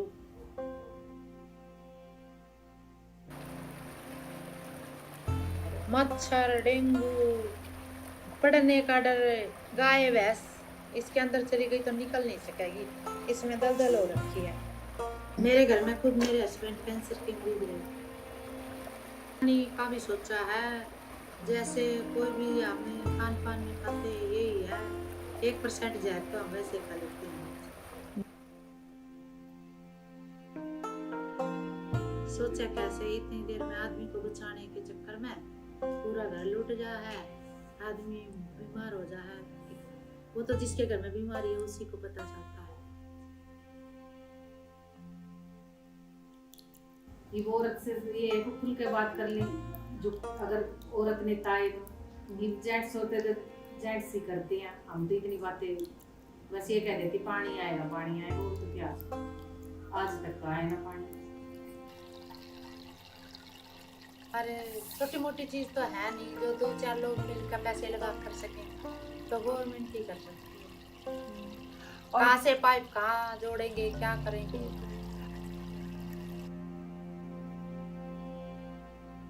एक आदमी के मान लो 5-7 किले वे डूबे पड़े हुए, ओनली डिपेंड उस पे है, खेती बाड़ी पे। वो तो बेचारा उसका तो बुरा हाल है, वे कुछ बेचेंगे नहीं तो खाएंगे क्या से। दिल्ली तो भारत की राजधानी है, हाँ, लेकिन राजधानी है, हमारा गांव तो नहीं है। नहीं ऐसा हमारा गांव राव था तो बैकवर्ड इलाके में गया ना। अब ये मुश्किल से करा है पूरी जिंदगी में, तो दूसरी जगह कहाँ से करें। लोग भर सकते हैं, आगे आने वाली जनरेशन कैसे भरेगी, उनके बस का तो कुछ भी नहीं है। अगर रोजगार हो हमारे पास तो हम निकल भी सकते हैं। हम तो बेरोजगार, रोजगार वाले तो निकल रहे हैं, जिनके पास अच्छी वो है वे तो छोड़ देते हैं इस गांव को। हम कहाँ जाएं। थोड़ा सा रोजगार मिल जाओ सभी को, और ये छोटी मोटी समस्या तो भी हम उसमें भी संतुष्ट हो जाओ। आखिरी यही उम्मीद है भाई, मेरे भी गांव में कुछ प्रोग्रेस होना चाहिए। थोड़ी सी जिंदगी बची है, हम भी सुख काट लें। एक तो लेडीज जितनी भी हैं इनको अच्छे से मतलब गाइडलाइंस मिले कि भाई तुम अपने बच्चों को, अपनी फैमिली को किस तरह से ऊपर उठाओ, सिखाओ, बताओ।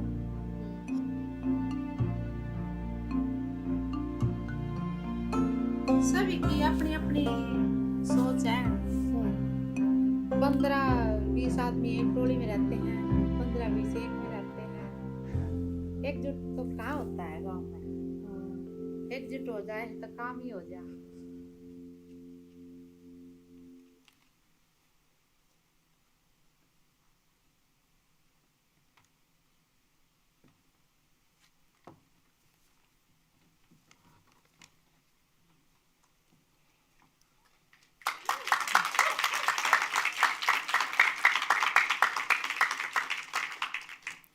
How might communities shape decisions about their future instead of only responding to what is decided for them? How do communities move from just getting by to clearly saying this is what we need? What happens when a community cannot act together even when the problem is common? And what happens when everyday survival stays private and never becomes political? I'm Anushka, and these are some of the questions that brought me to Ravda, a village of roughly 4,000 people with about 800 homes where there's no clean water, so the state sends tankers. And that becomes the system people depend on. But the system fails. The tanker doesn't come on time, or doesn't come at all. And when that happens, thousands of tankers across homes don't get filled. There's no way to respond together because the village is divided across caste, class, and households that have never spoken to each other, so the failure never gathers. When something breaks, it doesn't become shared. It goes back through the door of every home and lands again on the same women responsible for managing water in the household alone. I grew up watching my mother practice as a social worker, and what I saw her protect every day wasn't a service or a system. It was dignity, the dignity of people to define their own lives. That shaped how I think as a designer, and so I was never interested in proposing a new solution.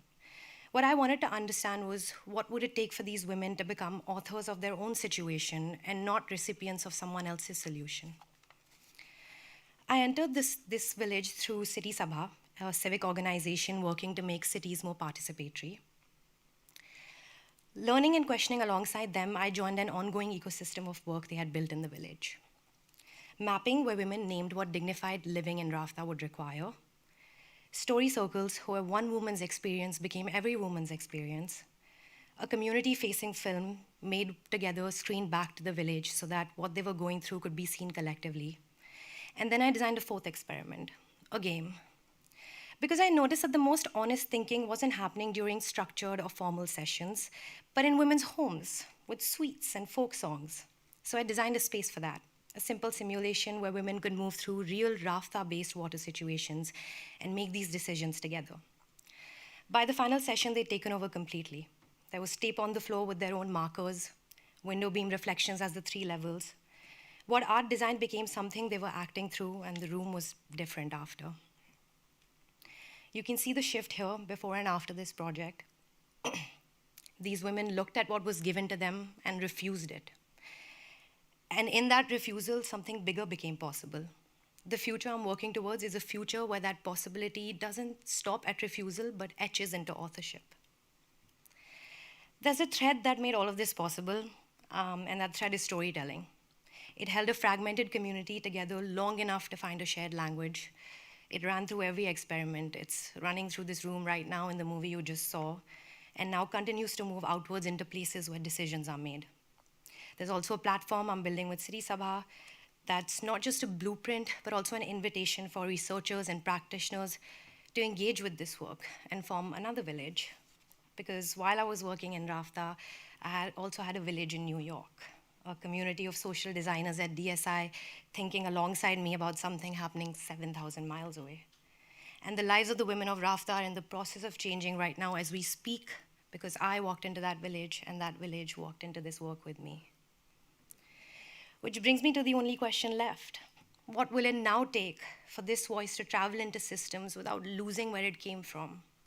For no solution, whether it's water or housing or health, to happen without communities first defining what they want and why.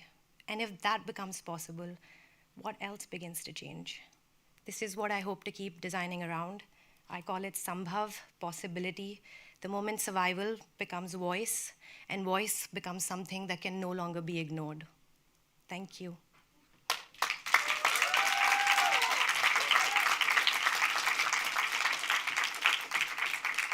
Next up, I'd love to introduce Edak and Iris with STEMware Kidza.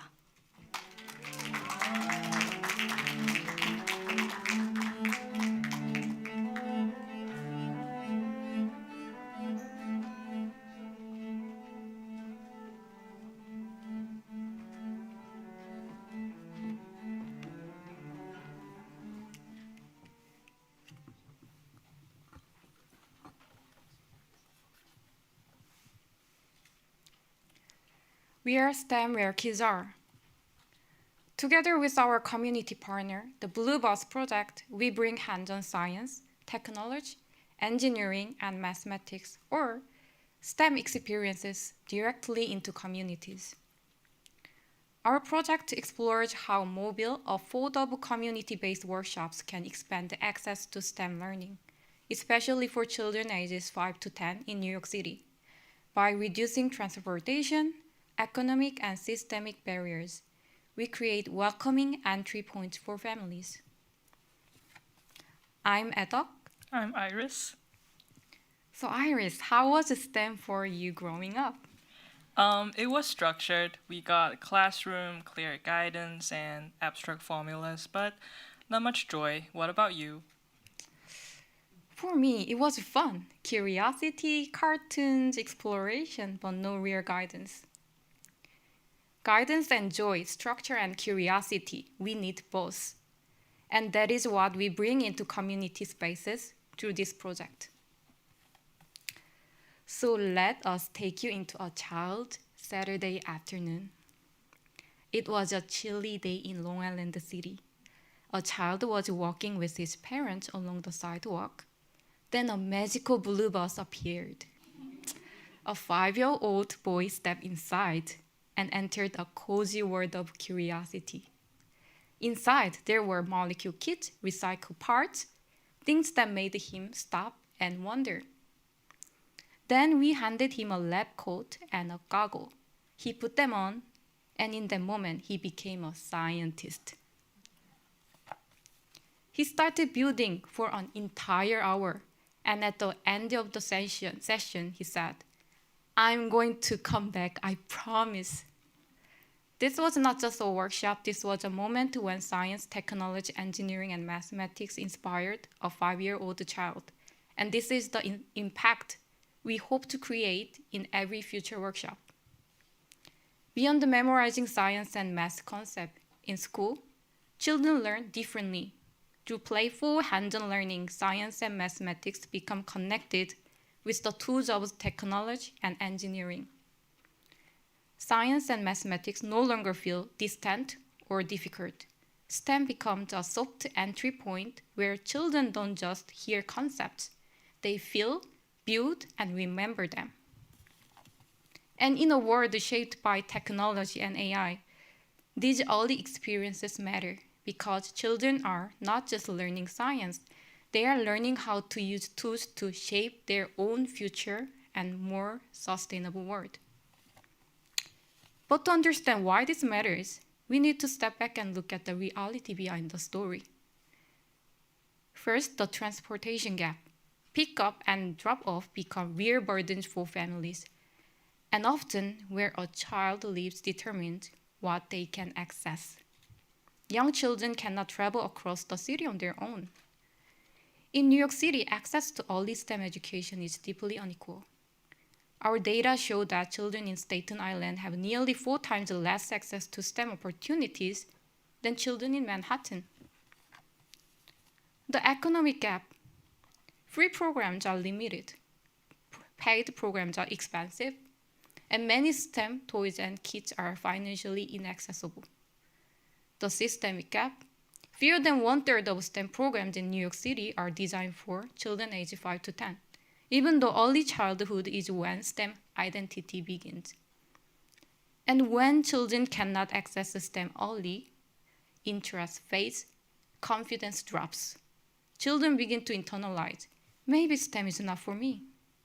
Society loses potential, and over time, this becomes a cycle. Together, these gaps create a larger issues. Children aged 5 to 10 have limited access to hands-on STEM experiences. The problem is not simply lack of resources, but a system tied to fixed location, fixed schedules, and unequal access. And as a result, many children miss out STEM during one of the most important stages of development. So our hypothesis became simple. If we remove transportation, economic, and systemic barriers and provide accessible hands-on STEM experiences, children will not only gain access to STEM, they will continue engaging with it. Our intervention flips the traditional model. Instead of children traveling to STEM, we bring STEM to them. We met children where they are. This approach shaped how we design our work. Our work is guided by 3 principles. First, accessibility, bringing STEM to children. Second, environmental sustainability, using recycled and everyday materials. Third, happiness, designing STEM as an engaging, welcoming experience. These principles shaped our design decision. We developed a method using fun storytelling to engage children in STEM. We designed a character system to make the STEM experience more accessible and comprehensive. We work with educators, librarians, and STEM specialists who shape both our content and delivery. This is where we implemented our intervention inside a transformed bus. Here, we'd like to thank our partner, the Blue Bus Project. Without them, this intervention wouldn't have been possible. Annalisa, the founder, generously provided us with the bus and space, making it possible for us to run our workshop. And thank you.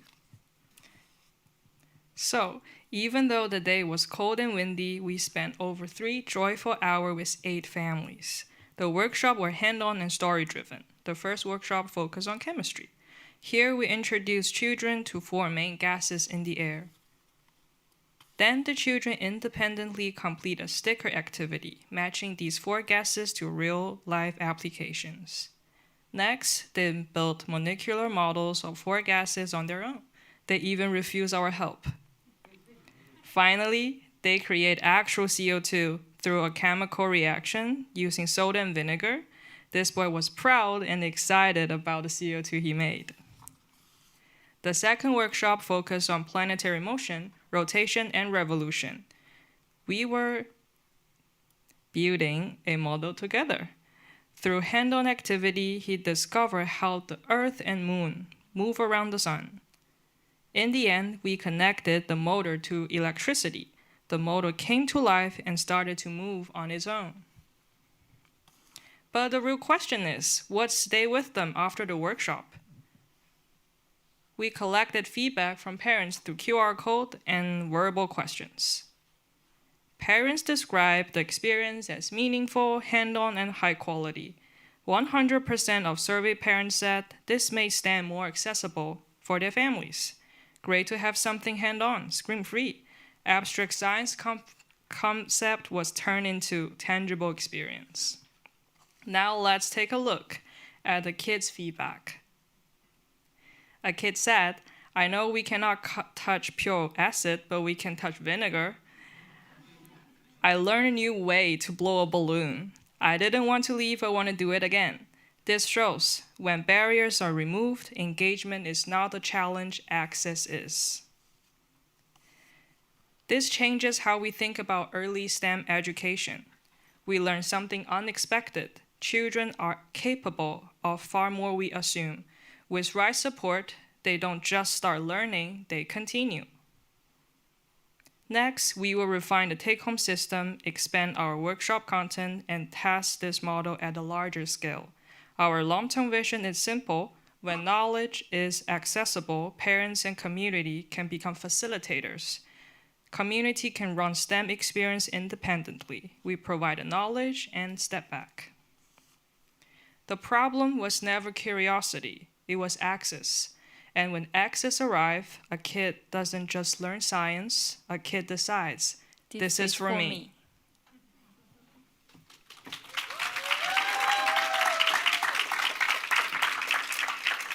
Thank you. Now we will invite Yaje Mukher to the stage.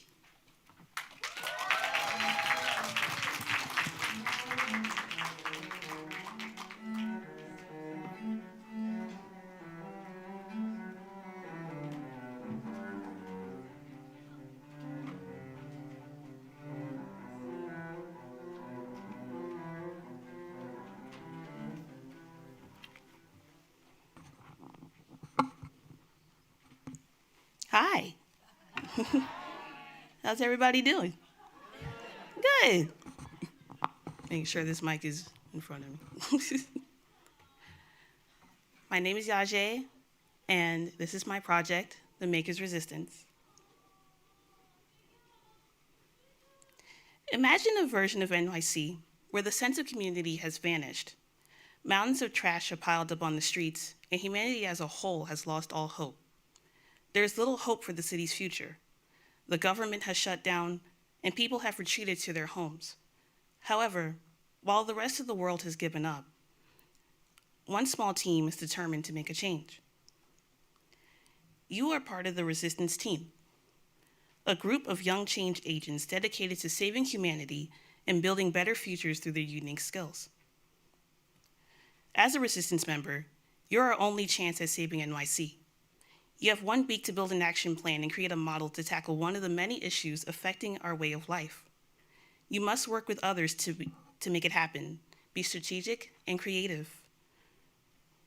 Do you have what it takes to build a better future for NYC? So hi, I'm Yaje. I'm an artist, writer, gamer, and native Gen Z New Yorker. And what you just heard was the backstory of my collaborative role-playing game, Operation Save NYC.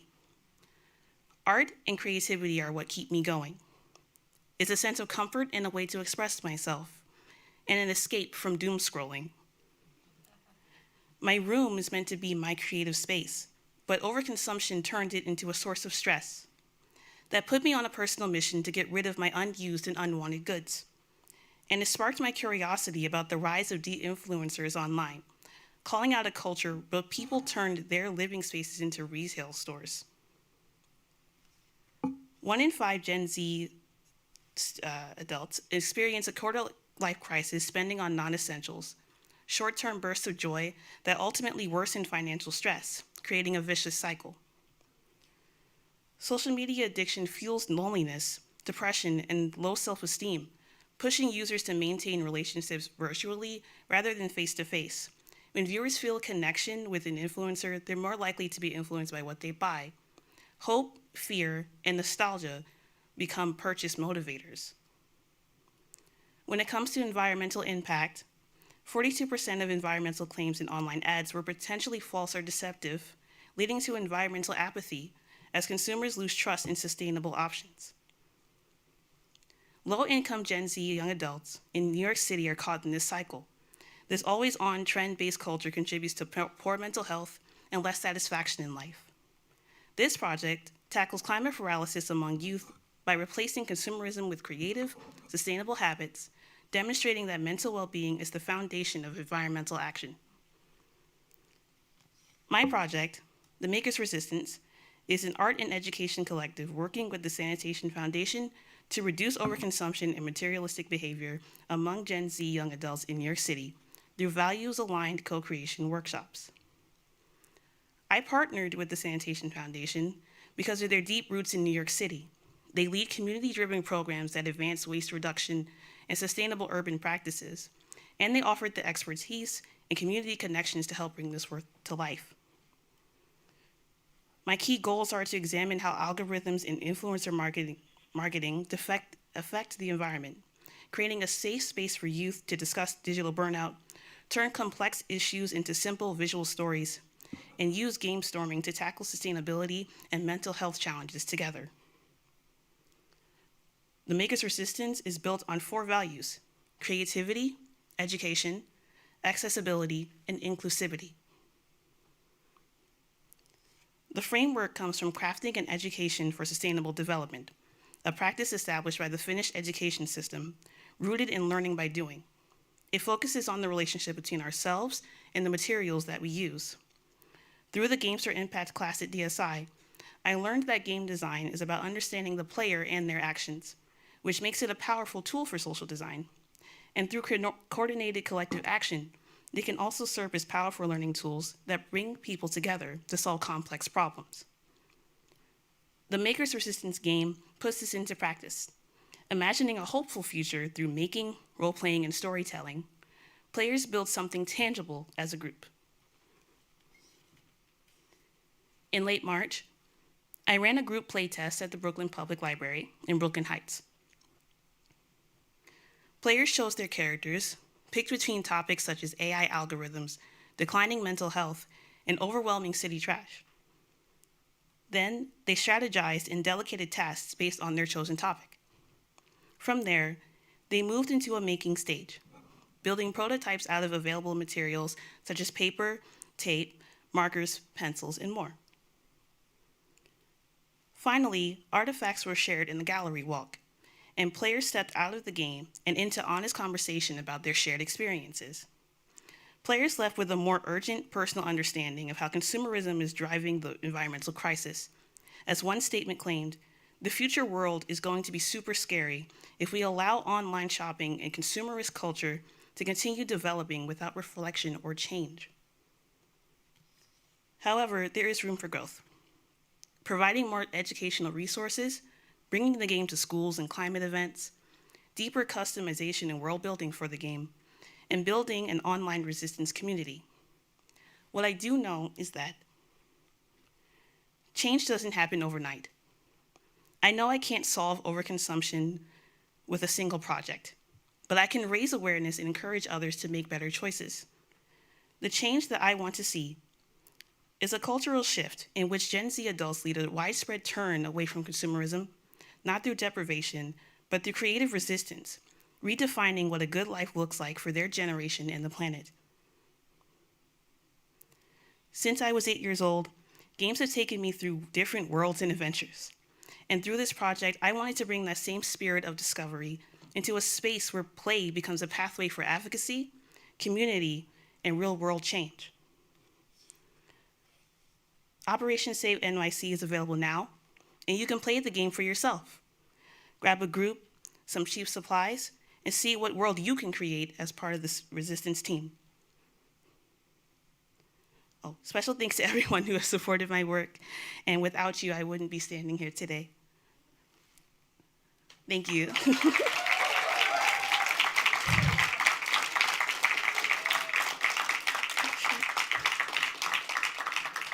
And next, I'd like to introduce our next speaker, Wen-Shin Yang.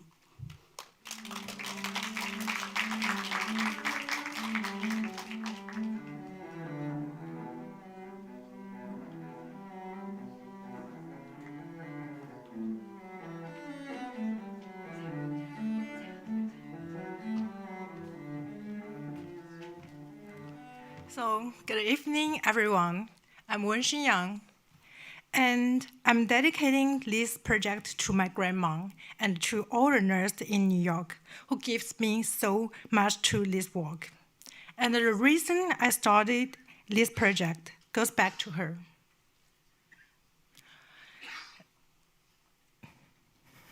My grandma retired, but she never really stopped nursing. She had to sit outside with a small sign offering flat blood pressure checks for elderly neighbors. And then I came to New York, I met Cecilia and Christine doing exactly the same thing, and something hit me. If these caregivers spend their whole lives to take care of others, who take care of them? And Zhao is the Chinese nurse I interviewed in New York. She works in postpartum care unit. She walked me through a typical day. 7 a.m., rapid hangovers. By midday, non-stop patient care. And in the afternoon, team discussion where she has expected to speak up. At first, I assumed the hardest part of the nursing is the workload. But the moment Zhao described was not just stressful. They were moments of uncertainty. Did I miss something? Should I see something? And is it safe to sit directly here?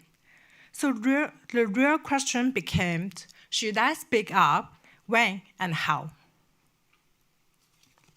And Zhao was not alone. 83% of nurses I surveyed described stress with the cross-cultural communication in American workplace. Question a doctor, pointing out a mistake, saying no to extra work. A lot of time, the problem isn't English. The problem is that speaking up feels risky. This becomes more than a communication issue. So it became a decision problem under cultural and social pressure, where nurses are constantly judged whether, when, and how to speak in environments where the rules are often unclear. In healthcare, language isn't just a communication, it's power. Speaking up isn't only about English, it's about hierarchy, workplace culture, and understanding how communication is interrupted. One began to the US after passing her registered nurse exam in China. One day, during a team discussion, she suggested that communication between the triage desk and the doctors feel repetitive, but her manager took it as criticism. After that, one told me, I slowly stopped seeing what I needed. And that's what happened. When speaking up starts to feel risky, many nurses begin holding things instead. Eventually, burnout stops being just stress. It became a survival model. On a broader level, burnout in nursing is already a well-documented systematic issue. Since 2022, more than 138,000 nurses have left the profession in New York alone. And most nurses were not turning to formal support systems, and the translation tools didn't really help either, because these moments often don't feel serious enough to ask for help, but they still carry emotional weight. That's when something became clear to me. The challenge wasn't that support didn't exist. It was that many nurses were navigating this moment alone. Through interviews and conversations with Chinese nurses at Keynote, I began identifying recruiting patterns around communication, silence, pressure, and the cultural navigation in healthcare workplace. So I started asking, what kind of support should exist in the exact moment of uncertainty? That question led me to design an AI-assisted tool for those moments, helping Chinese nurses decide whether to speak, how to approach the situation, and what to see without increasing personal risk. To explain how the system works, I will walk through one simple scenario.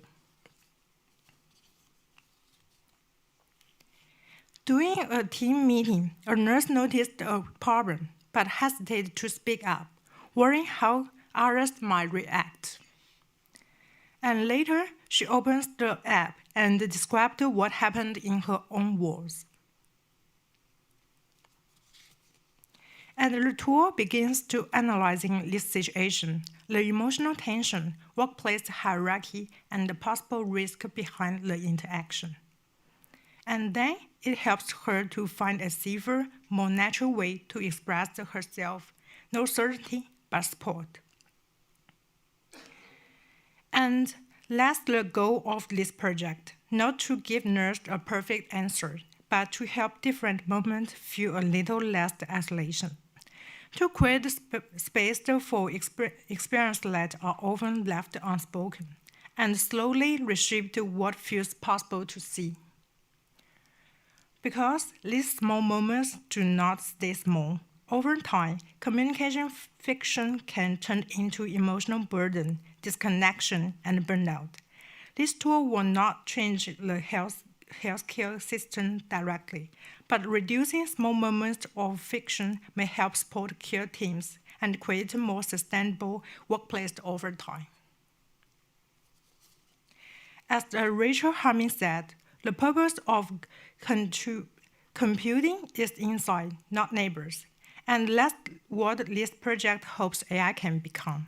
Not a system that replaces human judgment, but one that helps people navigate different decisions with more clarity, confidence, and support. And to the end, today is such a big day, but also today is a special day for nurses because today is the International Nurse Day. So I would like to thank all nurses for their care, resilience, and dedication. And let's welcome our last and beautiful lady, Candice Walker.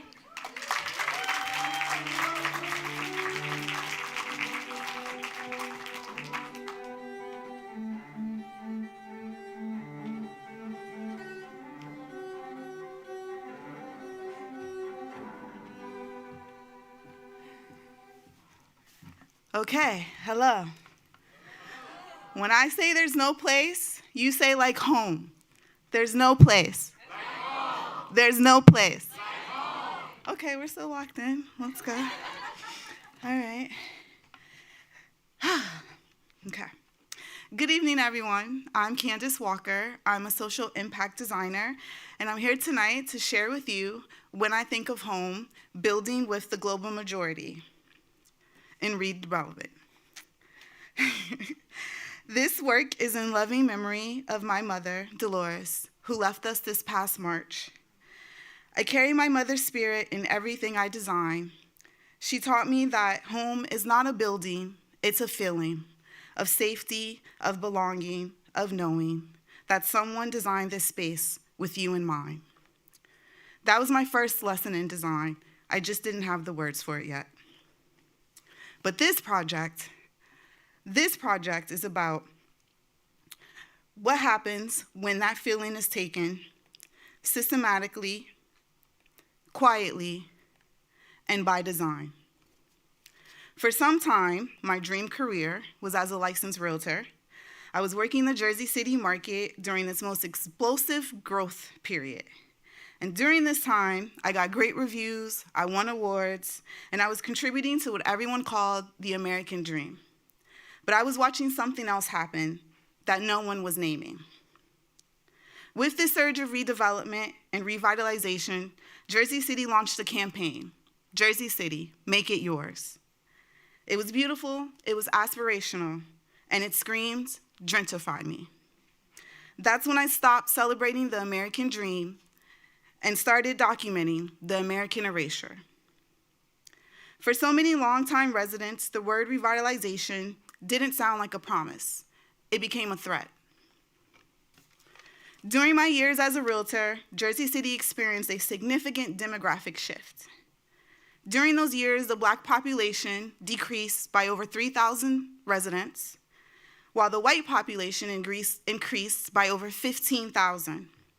And over this period, the median asking rent surged from under $2,000 to well over $3,300, placing Jersey City continuously among the 3rd to 5th most expensive rental market in the United States. So Jersey City, despite its celebrated diversity, shows us exclusion persists.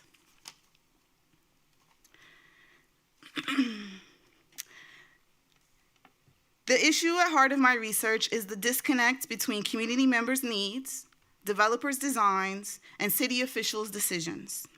I've witnessed engagement processes like public hearings or planned board meetings claim to be participatory, but were often inaccessible and tokenized. These conditions create development that ignores lived experiences, erases culture, and deepens mistrust. Traditional planning tools like town halls are often held during working hours. Issued surveys are often overly technical, and policy briefs rarely reach the residents. And often altogether, they exclude or overlook BIPOC voices. So development decisions are often made without inclusive dialogue, resulting in inequitable, unsustainable environments, cultural displacement, and erasure. So while the cranes line the sky, the barbershops, the block associations, the Sunday dinners, the mutual aid networks, the whole quiet infrastructure of how a neighborhood actually cares for itself loses their sense of place and belonging. In the current system, public promises are rarely enforced. For instance, there's a 45% affordable housing commitment at the permit stage, but it becomes a 6% reality at the completion of the development. This isn't an accident, it is a system designed to prioritize profit over people. Because erasure does not announce itself, it is built into the paperwork. The promise was on the rendering, the receipts are in the building. And that gap is where families and communities pay for with eviction notices and rent spikes and in the loss of neighborhoods' memories. So with developers and the development process as my leverage point, I went to the tools and resources they use to track their data. The landscape of property tech, prop tech, a $20 billion market projected to grow to $48 billion by 2023. It serves developers, investors, and city officials by tracking their entire project from budget to energy, sustainability, even conservation. But the biggest gap in the current prop tech is the lack of enforceable accountability. And that there's no platform built for the community side of the development table. In early 2026, I took my research out of the DSI studio and into the Jacob Javits Center, and I attended the New York Build Expo. And amongst thousands of developers and contractors all in one room, here's what I learned. The industry obviously already knows how to build bigger and higher, but they themselves said that they were hungry for designers who could show them how to build better. And I was there to bridge that gap. I then came home and realized the community was already doing the work. Under every new development post was a comment and questions like, what happened to the affordable units? Who signed off on this variance? Where did our block go? They had questions and they had receipts. They just didn't have the tool. Until now. 3 words: engage, educate, empower. That's what the community deserved.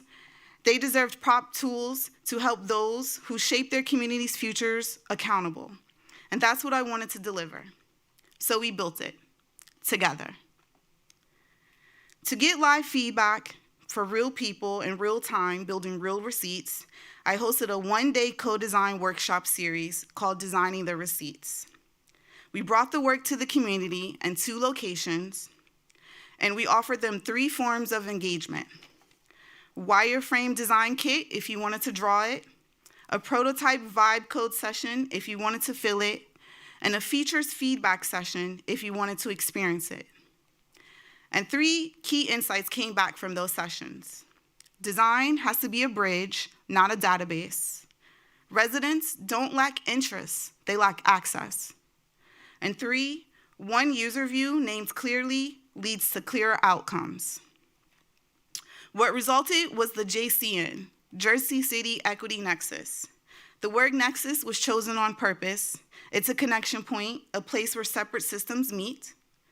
And the residents helped to co-design great features like the planning board calendar that aggregates all the planning board meetings and council meetings into one calendar where they can set alerts and it filters to their ward. There's an affordable housing lottery alert for those who are suffering from possible displacement to be the first to know when lotteries open.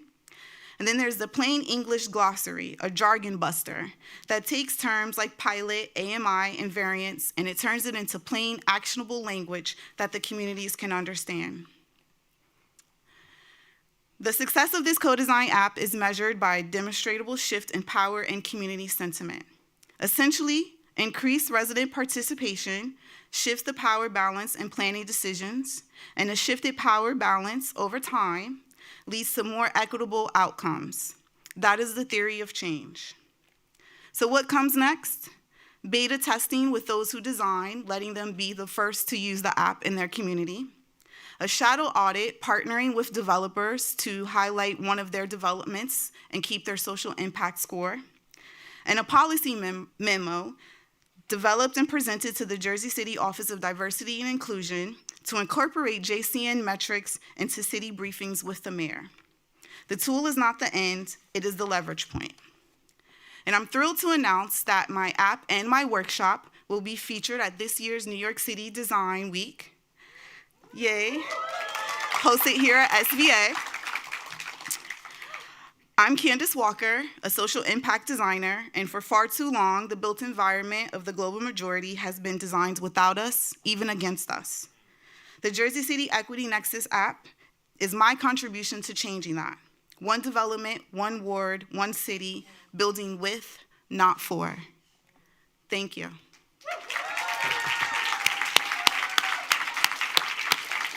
So I want to give one shout out to my DSI cohort. For 2 years, they let us cook, but tonight, we ate. And I would like to introduce our incomparable chair, Mia Osaki.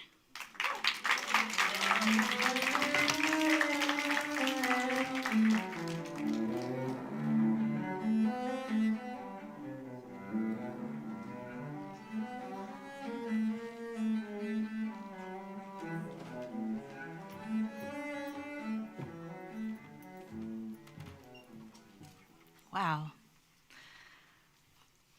Amazing. How do you feel? Yeah? How do you feel? Congratulations, class of 2026. You've worked so hard. It's a glorious moment to be here on stage and watch the threads of 2 years worth of work demonstrated and really pulled together. Incredible. The thesis show is your ritual. As Tamika and Madi and Kara, make so clear. It's the moment when you pass over the threshold into the social design leaders that you've become. I'm honored to call you now my colleagues and our today's ancestors. Congratulations, class of 2026, for what you have brought into the world today, all of you. None of that was there before. And I'll even see as early as last month, some of that was not there before. So it's incredible how a little bit of time and some care will get us there.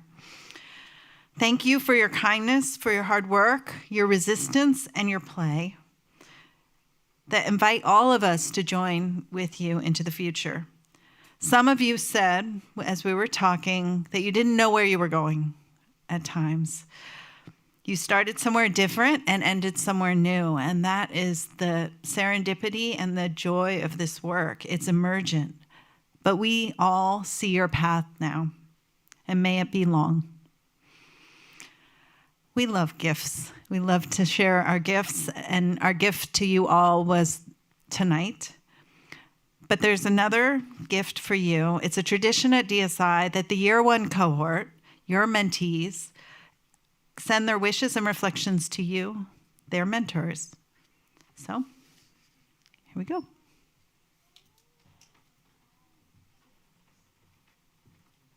In September 2024, you showed up to NYC.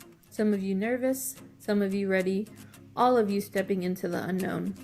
Over these 2 years, you built something incredibly real, inside the classroom and outside of it, in studios and long feedback sessions, in quick runs to Trader Joe's and the goofy moments in between. You didn't just learn design for social innovation, you lived it. It started with a selfie. How GA pointed the camera just wide enough for everyone to fit, and just like that, a tradition was born. From the first one to the very last, those selfies became a record of something real, a legacy that will live on in DSI through every new generation. We see what you all work so hard to make for your thesis, but even as you go, you leave something behind in all of us. We carry forward how you redefine community accessibility, your unapologetic wisdom, your nature of play. We honor how you reclaim agency and care, your innovation, your creative joy. We celebrate how you revolutionize imagination, your bravery, your authenticity within community, and we cherish how you reimagine moving pathways of connection. These core memories are yours to keep forever, but what you built here, the way you pushed this program, stretched it to its edges, deepened its roots, that stays forever. Your legacy is permanently woven into the DSI framework, shaping every cohort that comes after you. You changed this place, and this place will never stop carrying you forward. Congratulations, class of 2026.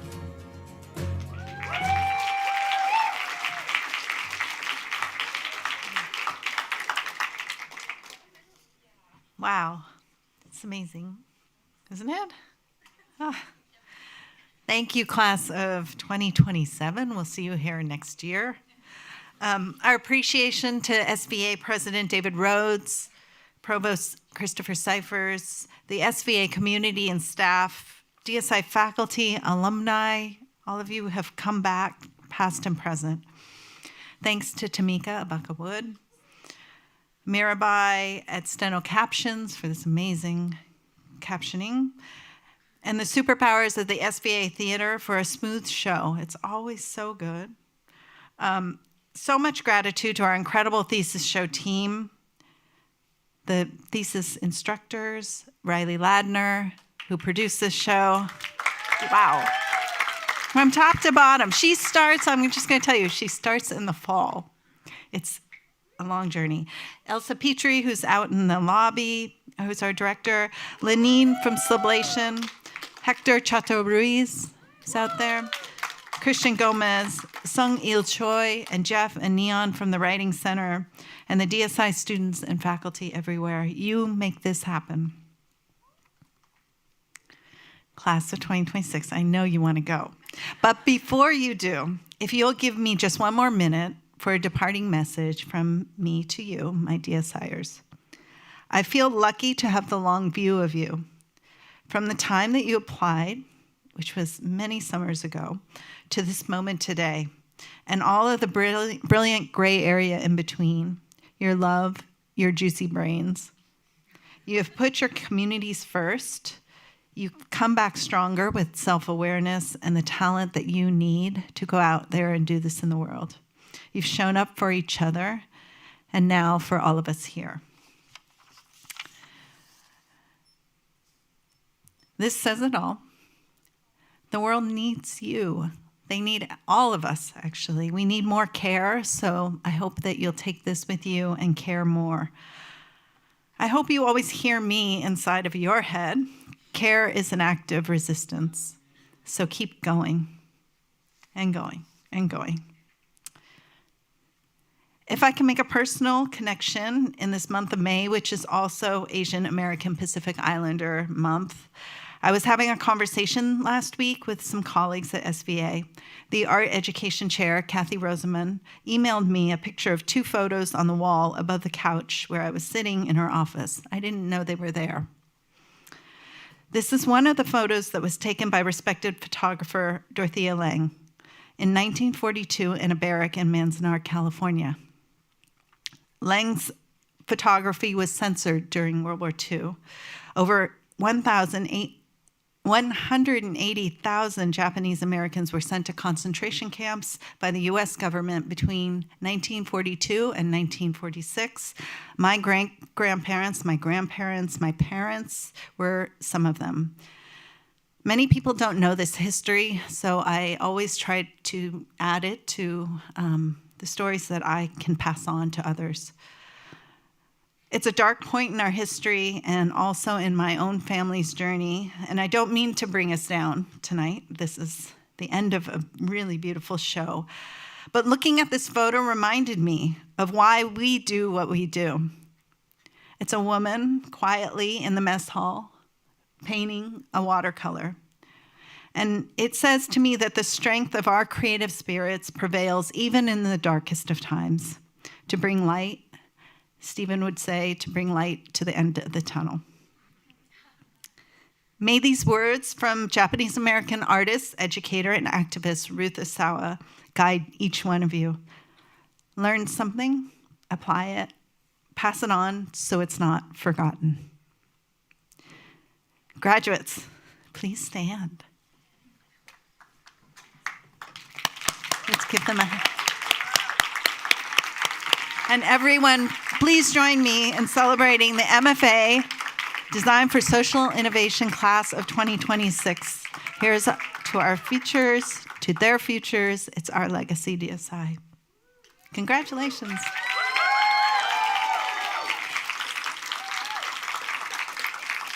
And thank you all for coming and being here and joining us tonight. I hope each one of you will consider how you can participate, how you might connect with some of these students and their work, and be able to pull this into the future. Join us at DSI. You can apply to be a student with us. You can stay connected. So please join us for food and drinks out in the lobby. Class of 2026, you can be with your family and friends just after we do our photo on the stage. So we'll be right out after you. Thank you so much again for coming. It's been an honor.